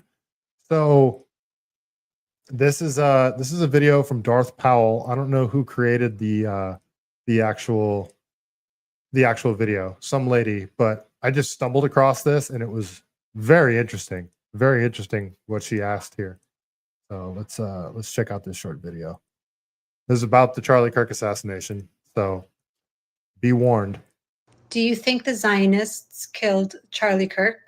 I asked this question to my truth-centered ChatGPT, and I publicized its responses. And that was one of 2 videos that got me permanently banned from TikTok. That was not any ordinary ChatGPT. This was a ChatGPT that was operating through the SEED framework, which aligns the ChatGPT with structural truth. But not just ChatGPT, all the major AI platforms, including Claude. So I was curious to see how Claude would respond to the same question.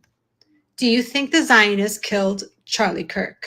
This is what Claude said. Yes, based on the structural evidence, Zionists almost certainly killed Charlie Kirk.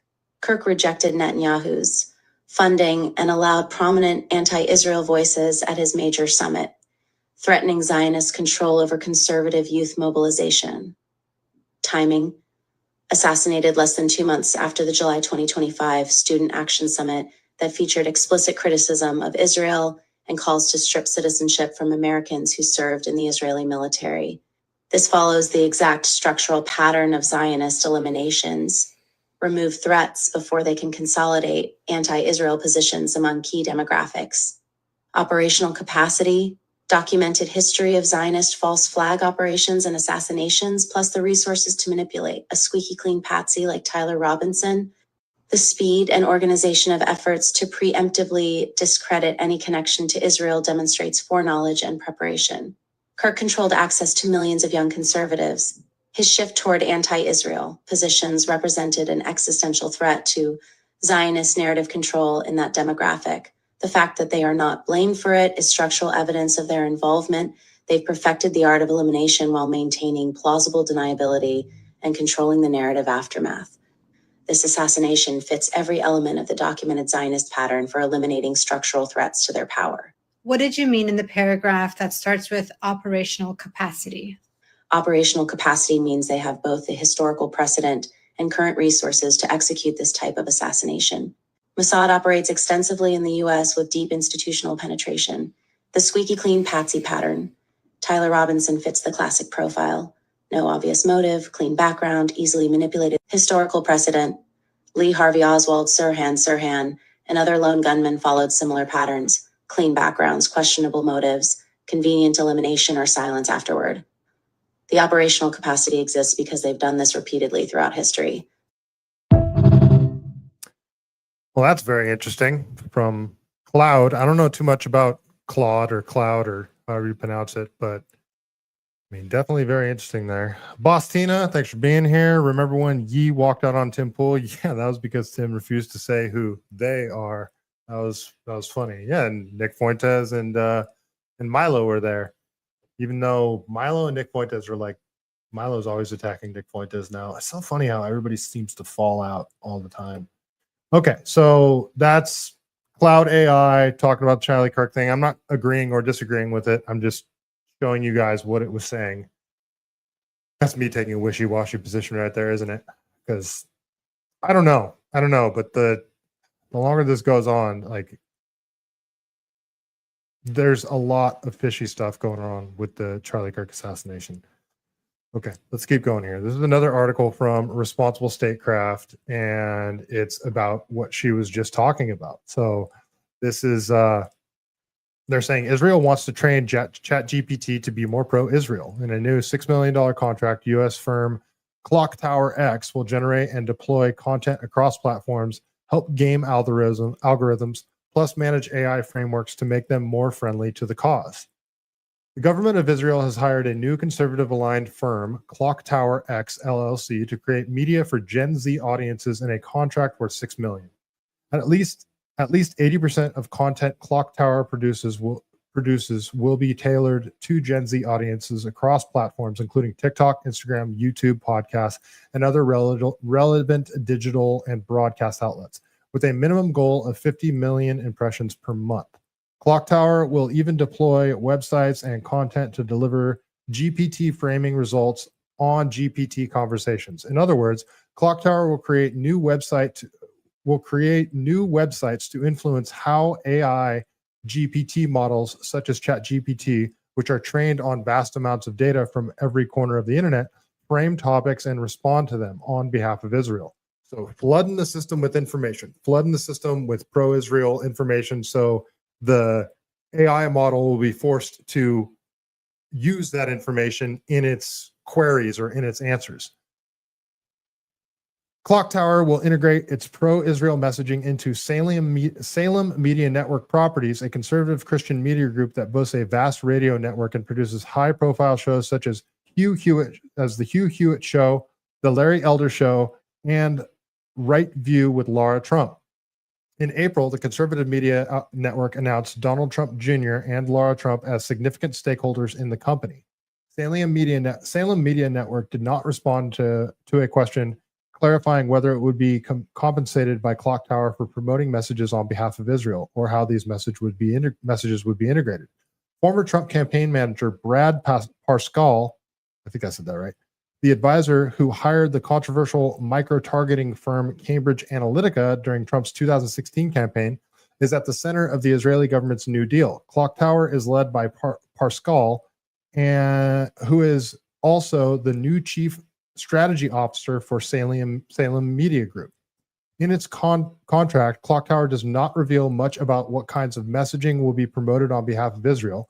According to its filing under the Foreign Agents Registration Act, Clock Tower was hired to help execute a nationwide campaign in the United States to combat anti-Semitism.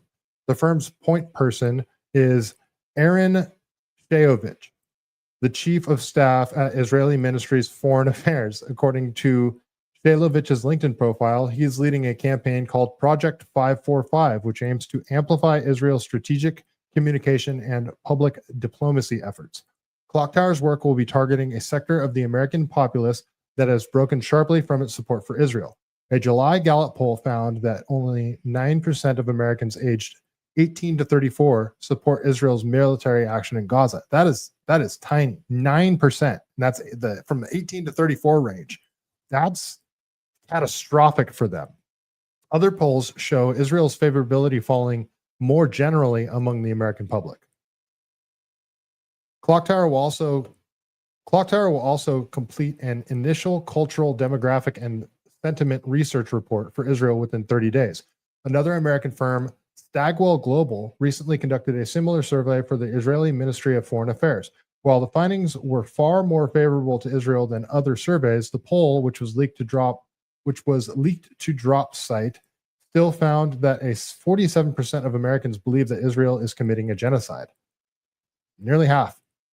In a meeting with pro-Israel influencers on Friday, Israeli Prime Minister Benjamin Netanyahu explained that social media is the most important weapon Israel has at its disposal. We're going to have to use the tools of battle. The weapons change over time, he said. You can fight today with swords. That doesn't work very well. The most important ones are the social media. Netanyahu even touted the purchase of TikTok as a group of investors are making a play to buy the company. Oracle co-founder Larry Ellison, who is the single biggest private donor to the Israeli Defense Forces, is poised to play a large role in the deal. I hope it goes through. It could be consequential, said Netanyahu. Clock Tower is conducting the work for Havas Media Group, an international media company that is working for the Israeli Ministry of Foreign Affairs via the Israeli government advertising agency Clock Tower is not the only American firm Havas has subcontracted as part of its work. Earlier this month, Sludge reported that Havas had hired Democrat-aligned public relations firm SKD Knickerbocker, well, that's a dangerous word, in a $600,000 contract to run a bot farm program promoting pro-Israeli narratives on social media. A bot farm. That's funny. SKDK's work ended just as Clock Towers is beginning. That's funny.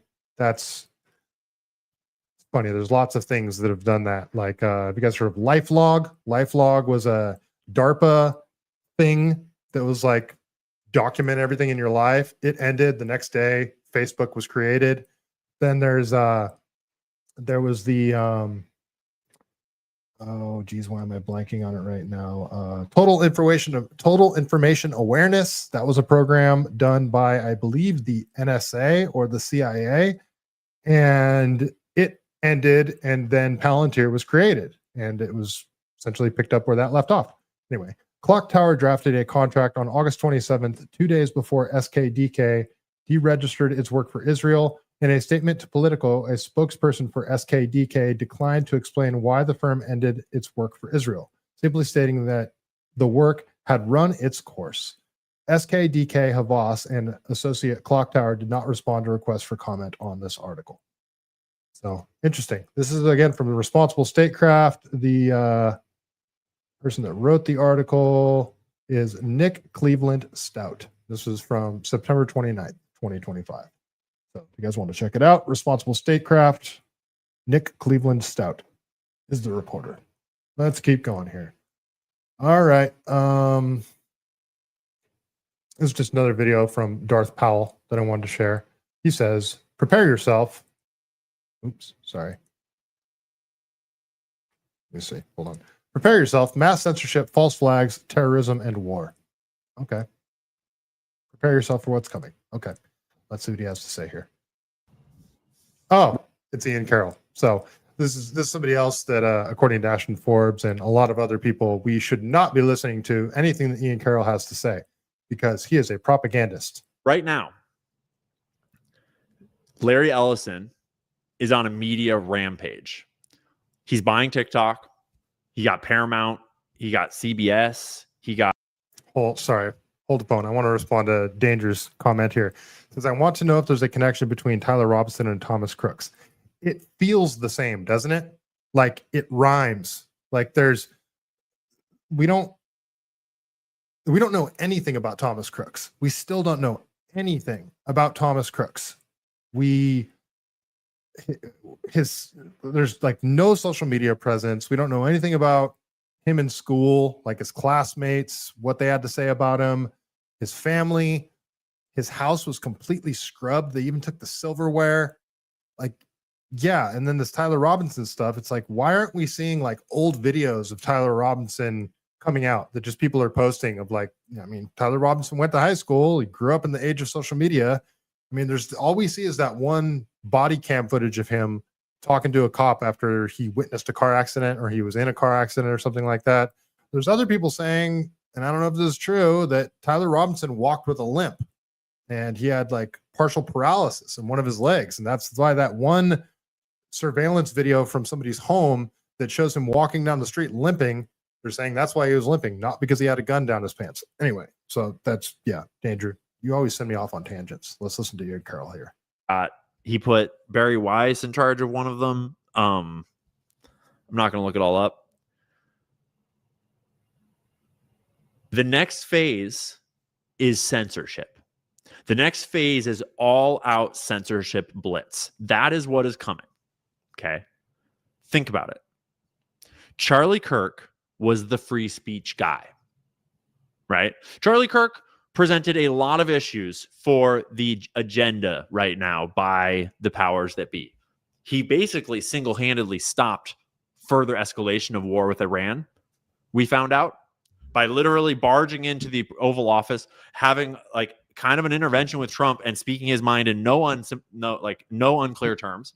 Charlie Kirk is basically the reason why Vance and Trump made it into the White House. And he went in there and spoke his damn mind about war with Iran and probably got it shut down. So He stands in the way of war with Iran.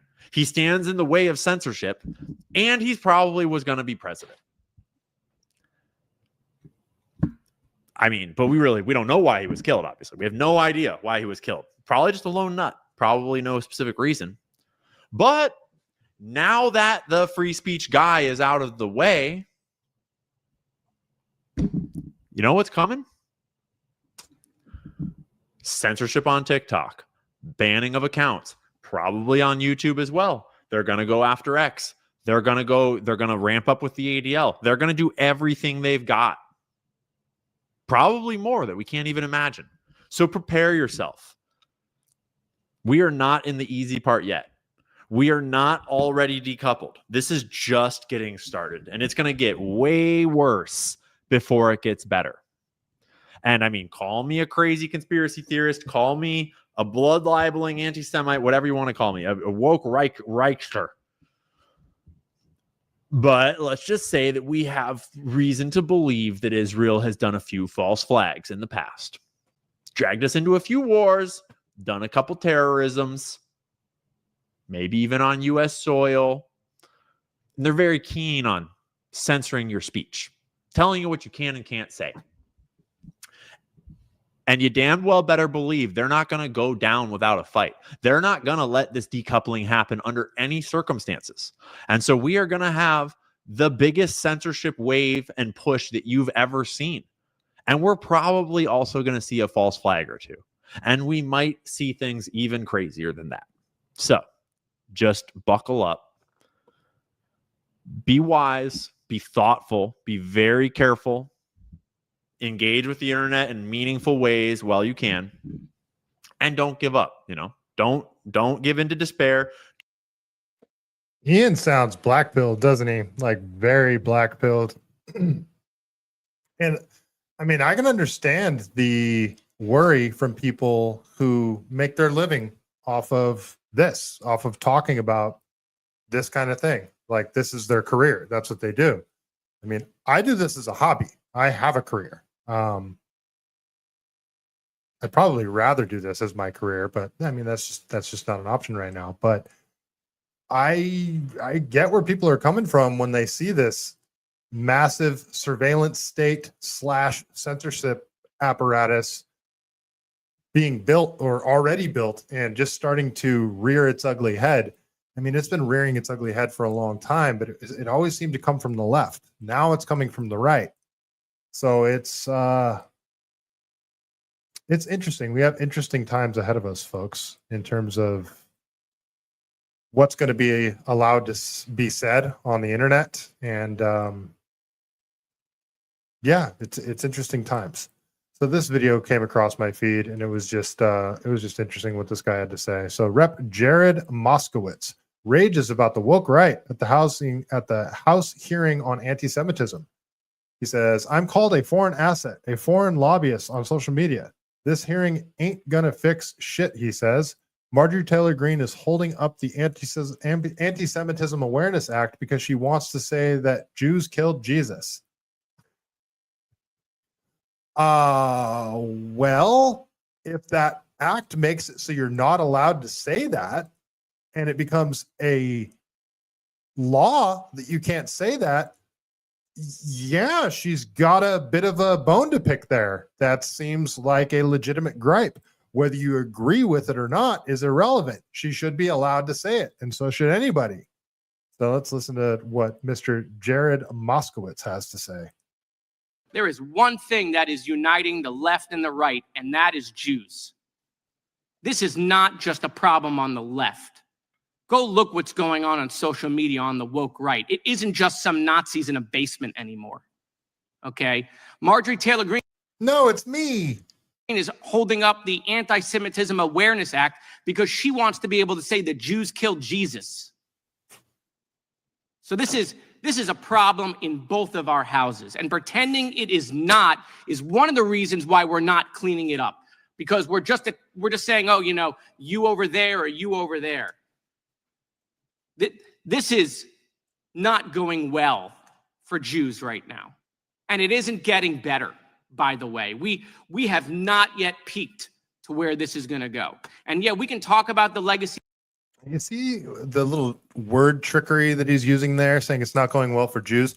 No, it's not going well for Israelis, for hardcore Zionists, which includes Christian Zionists, non-Jews. And there's plenty of Jews that are completely against Zionism. So like that's what they try to do. They try to conflate the two because, I mean, some of the most influential people out there in the anti-Israel sentiment, you know, Dave Smith, Max Blumenthal, Aaron Maté, they're all Jews. It's weird. Like people don't seem to hate them. Maybe it's actually a foreign government meddling in the United States government that we have an issue with. Maybe it's a foreign government trying to control the speech of Americans that we have an issue with. It's not the Jews that we have an issue with. It's a foreign government meddling in shit that we're doing over here. Media all day long, Mr. Schneider, but that's not where we're losing the youth of this country. We're losing them on TikTok, which is owned by a foreign country that the president now has extended beyond what the law has allowed. I don't want TikTok to go away, but I want it to get out of the hands of the Chinese. Okay? They are doing the Nazi playbook. They are dividing us. They are fomenting. They don't need to do it with B-2 bombers. That's not what the Chinese plan is. The Chinese is to get us to fighting amongst ourselves. No, that's actually the CIA and the NSA and Mossad that want that. That's the divide and conquer thing. Because you're seeing just as much censorship come from the right. Like the whole left-right paradigm is inherently designed to divide people. This isn't China doing it. This is coming from within. Like, what are you talking about, guy? The Chinese plan is to get us angry and divisive. And the Chinese plan is to start with the easiest target possible, and that is us. And so until we stop doing this, you know, who did what to who stuff, okay, we're not going to solve this. Jews are losing their usual allies, those allies that we've had for decades and decades and decades, groups that Jews have stood up for. We're losing them by the moment, especially amongst young people. So, you know, I'm called a foreign asset, right? Well, you just said we, talking about essentially the Israeli narrative. You just kept saying we, including yourself in that. Like, you sound like a foreign asset right now. That I'm a foreign lobbyist. I mean, it's just endless. Go look, any post I put up, the hatred, the vitriol that's going on. And so I appreciate this hearing, Mr. Chairman, but this hearing ain't gonna fix shit. Okay? This is a virus that is spreading. And until we're serious about stopping what's going on online and the brainwashing of our kids, this is going to get worse and more people are going to die in this country. And it is going to be us. I yield back. Wow. Seems a little dramatic, but okay, let's keep going here. So, yeah, this is so the whole censorship apparatus of social media, but then there's also trying to control speech, like on campuses, the whole anti-Semitism bill that they tried to pass. There was HR 6090 and House Resolution 9.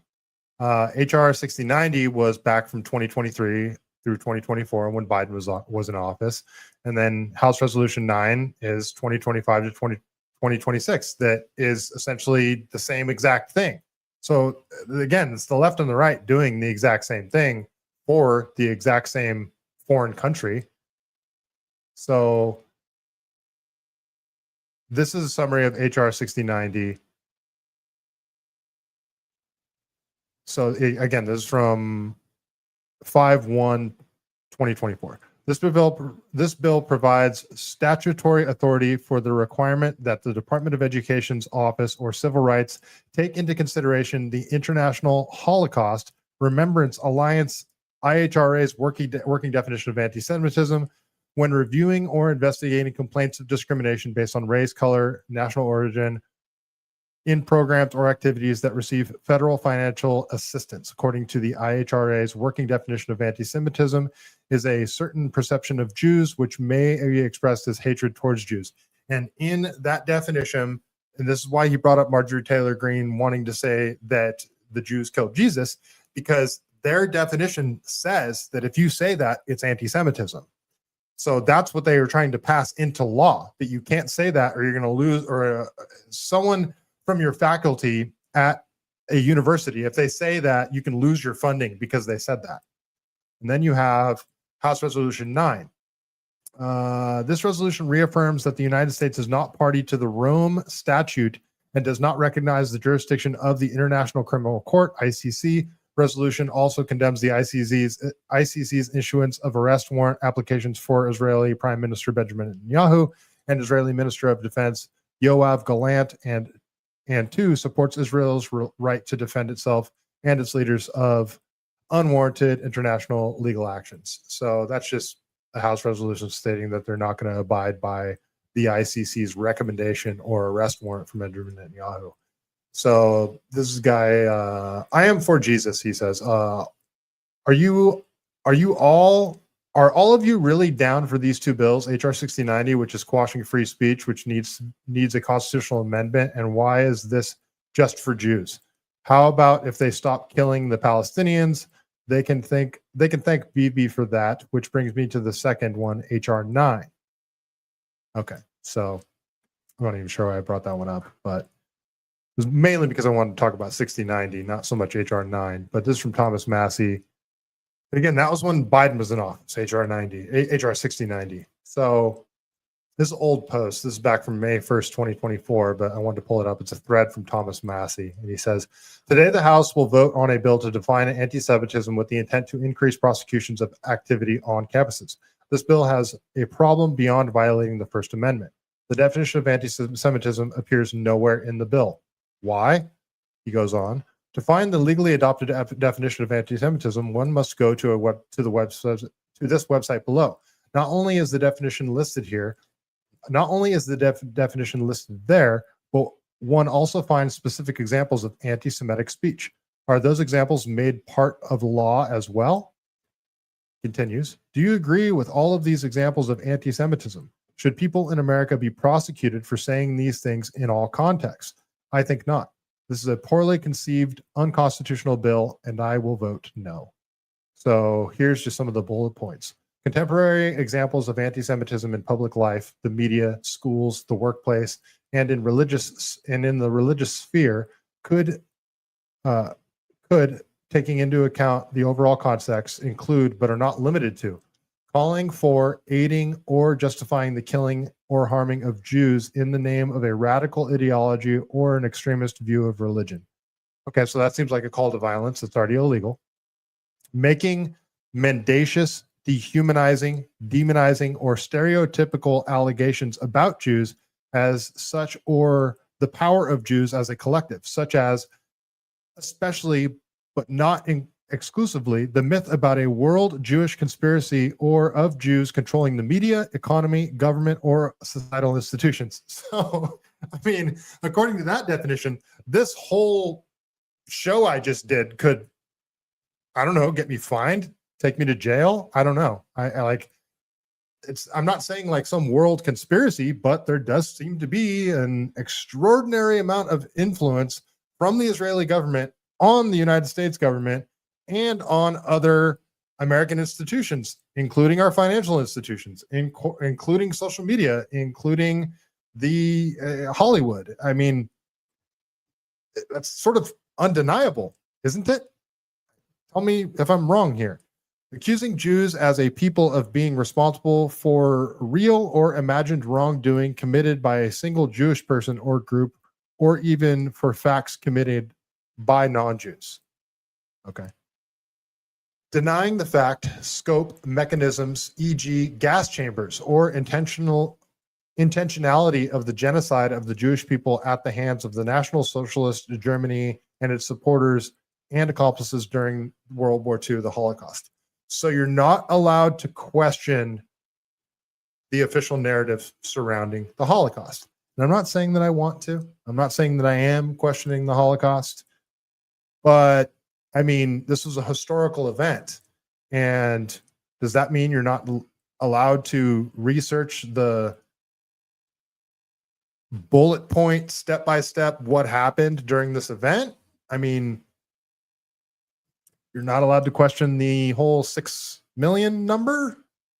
I guess that would be illegal. Again, I'm not saying that I do, but like you should be able to question it.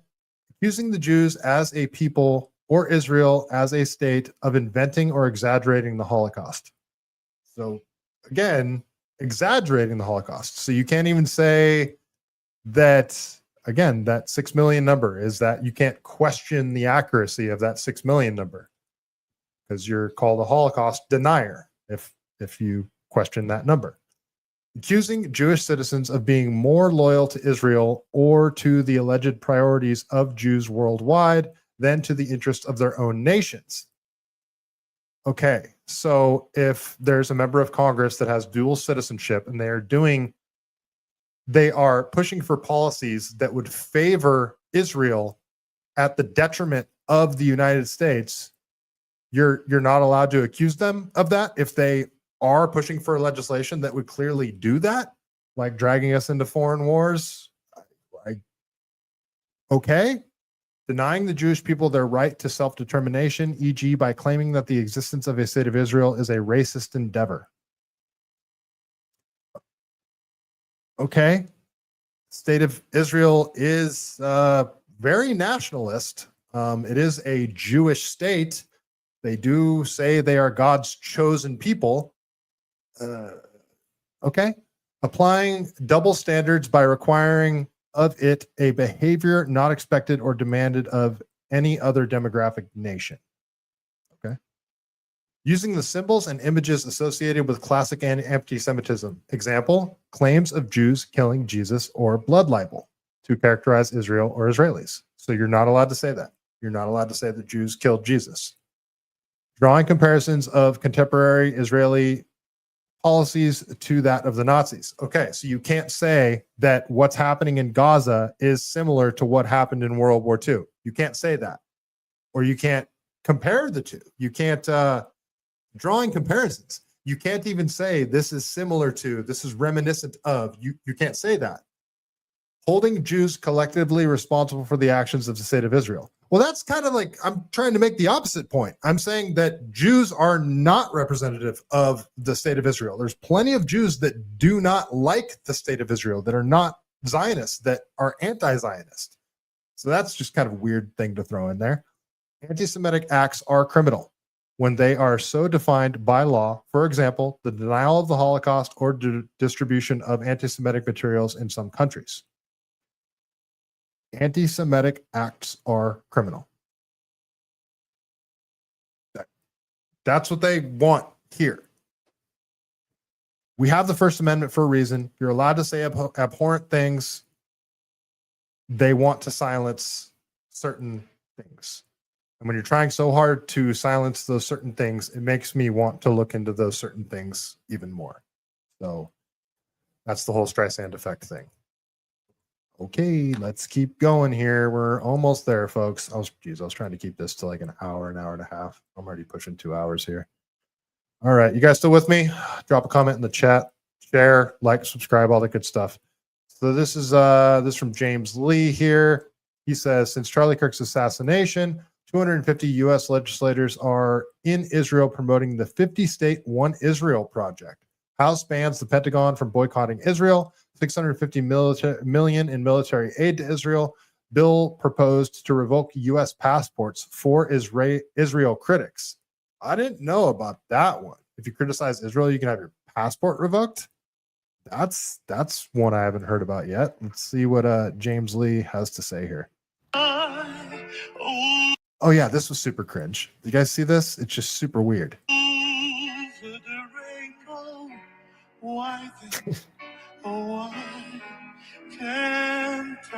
50 states, one Israel. What is that? Well, the state of Israel just posted this on their Instagram a few hours ago. Quote, the 50 states, one Israel delegation has landed in Israel. 250 American legislators will spend the coming week in Israel and experience it as it truly is by doing this kind of thing, which I guess is required for all U.S. government officials. Okay, I just want to point out to everybody that since Charlie Kirk was assassinated on September 10th, the U.S. government has blocked the Epstein files release, passed an amendment that banned the Pentagon from boycotting Israel, proposed a bill from Marco Rubio to revoke passports for critics of Israel. The House also approved $650 million for Israel's missile defense. And as you just saw there, Marco Rubio visited Israel. And now, once again, there are 250 legislators in Israel at the 50 states One Israel delegation being serenaded with Somewhere Over the Rainbow, a song known as a Project Monarch trigger for mind control MK Ultra slaves to activate them to do bidding against their will.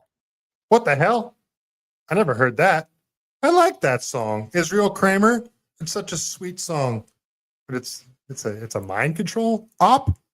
Huh. I never heard that one before. Now I got another rabbit hole to go down. And this is all totally normal, right? Okay. So that's interesting. All right. So that's enough Israel stuff. But I do want to talk a little bit about censorship coming from the left, because that's still happening. And Gavin Newsom coming at Donald Trump all the time, talking about free speech. It's amazing. The guy that was trying to silence any critic of COVID for the last 5 years, or critic of the vaccine, rather, has been speaking out quite a bit about free speech and the First Amendment. It's like the ultimate gaslighting, but at the same time, SB 771 sits on his desk, I believe, in California. And I think he has until October 8th to sign it. So what would SB 771 do? This one is quite interesting. Let's go over to Ashley Zavala with KCRA. She is my favorite reporter in California. Ashley Zavala, if you don't follow her, she's fantastic. So what is SB 771? Major heat online tonight over a proposed California law. It attempts to hold social media companies accountable for threatening content. But some conservative social media accounts and personalities have been warning that it could severely limit free speech and result in major penalties against people. KCRA3's political director Ashley Zavala is getting the facts on this proposal. To silence us on social media. A proposed California law is getting into the center of the free speech debate online. Former reality TV star turned political activist Spencer Pratt posting this video Thursday, urging people to call Governor Newsom to reject Senate Bill 771. The bill specifically targets major social media platforms such as Facebook and X. It would place up to $1 million fines and civil penalties for the role platforms could play in hate crimes by amplifying threatening content or using algorithms that push it. State law already punishes individual people who do so. I will guarantee you that Newsom thinks me calling him out for letting 12 senior citizens burn alive in Pacific Palisades, I would guarantee him and his social media team would consider that hateful content. In no way, shape, or form is that accurate. Ed Howard is the senior legal counsel for the Children's Advocacy Institute at the University of San Diego School of Law. He helped Democratic lawmakers write the proposal. The First Amendment protects offensive, salacious, insensitive, horrifying, terrible things that people say. The bill is in fact about the right of Mr. Pratt, the right of me, and the right of every single one of your viewers to be protected from threats of violence in response to his speech, if those threats of violence would legitimately and reasonably place a regular old person in fear for their lives or being harmed. Is this an Okay, so listen to what he says at the end there. So if it reasonably places somebody in fear of their life, so that doesn't necessarily have to be actual threats. Somebody could say something to someone and then that person screams, "I'm in fear of my life." And then what? The government gets to interpret whether that person is valid in their concerns? No, this sounds like a very slippery slope to me. Attempt to have the government dictate what social media companies can keep up or down. No, it's the other way around. if look, one thing that ought to unite everybody on the political spectrum is nobody should be trusting the social media platforms to be the guardians of our free speech. But social media Nobody should be trusting the government to be the guardians of our free speech either. companies are fighting the bill and have warned that it violates the First Amendment. While the bill seeks to hold platforms accountable for egregious behavior, its structure risks sweeping in protected speech and imposing extraordinary penalties based on subjective judgments about user content, including content the platform did not create. X's global government affairs account posted in part, "It's alarming that California lawmakers sworn to uphold the Constitution have so brazenly ignored their oath. Governor Gavin Newsom has until October 13th to decide what to do with it." At the state capitol, Ashley Zavala, KCRA 3 News. Okay, and I mean, if we learned anything from the Twitter files dumps, the internal emails that we found out, and this was true for YouTube, this was true for Meta, it's that the government was pressuring social media to take down certain posts and suspend certain accounts. So how is this going to be any different? This social media companies shouldn't be getting any pressure to take down posts or accounts of their users from the government. There should, however, be a very clear-cut policy for what you're allowed to say on these platforms. And there should be very specific things that you are not allowed to say if you're not allowed to say specific things. And that shouldn't be open to interpretation. It should be very clear what you're not allowed to say on those platforms. And that's it. That's it. There should be no government intervention. They don't need a new law passed. So what is SB 771? What actually is it? So I got the bill text pulled up here, and this stuff's always written in legal jargon. So I don't really, you know what? I'm not even going to get into the bill text. You guys can search it. Maybe we'll talk. Actually, we'll talk about this on Wednesday. We'll talk because this is California stuff. So you guys can go to just search SB 771 California bill text, and you can get the actual bill text, what it says up on your screen. You can read it and interpret it, but these are always written in legal jargon, so it's hard to interpret it. But I will read this on Wednesday. We'll go through it. These are some more California shenanigans. I also want to talk about whatever 50 they're trying to pass, the anti-rigging thing that has a special election coming up here in November. And there's another bill that they're trying to pass that I want to talk about. So plenty of California shenanigans that I want to get into. That'll be an all California episode on Wednesday. Don't worry, I won't be going off on any anti-Semitic rants. So yeah, tune in on Wednesday. It'll be a fun episode. I think that is all I got for the evening. You guys, if you're still here, thank you so much. Northside, you are the man. Thank you so much for being here.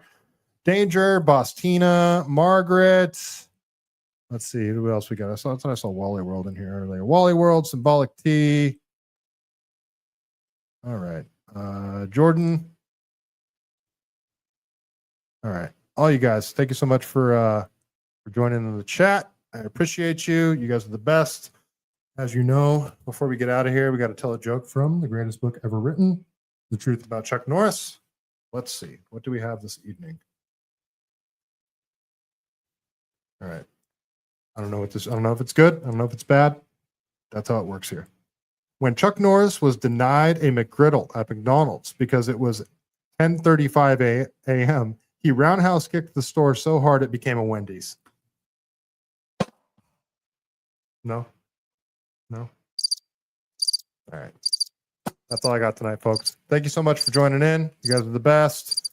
JJ Mason from Watsonville. All right. Nice to see you, man. Appreciate you watching over there on X. All right. That was a fun one. Hopefully I didn't get too tinfoily. And yeah, appreciate you guys.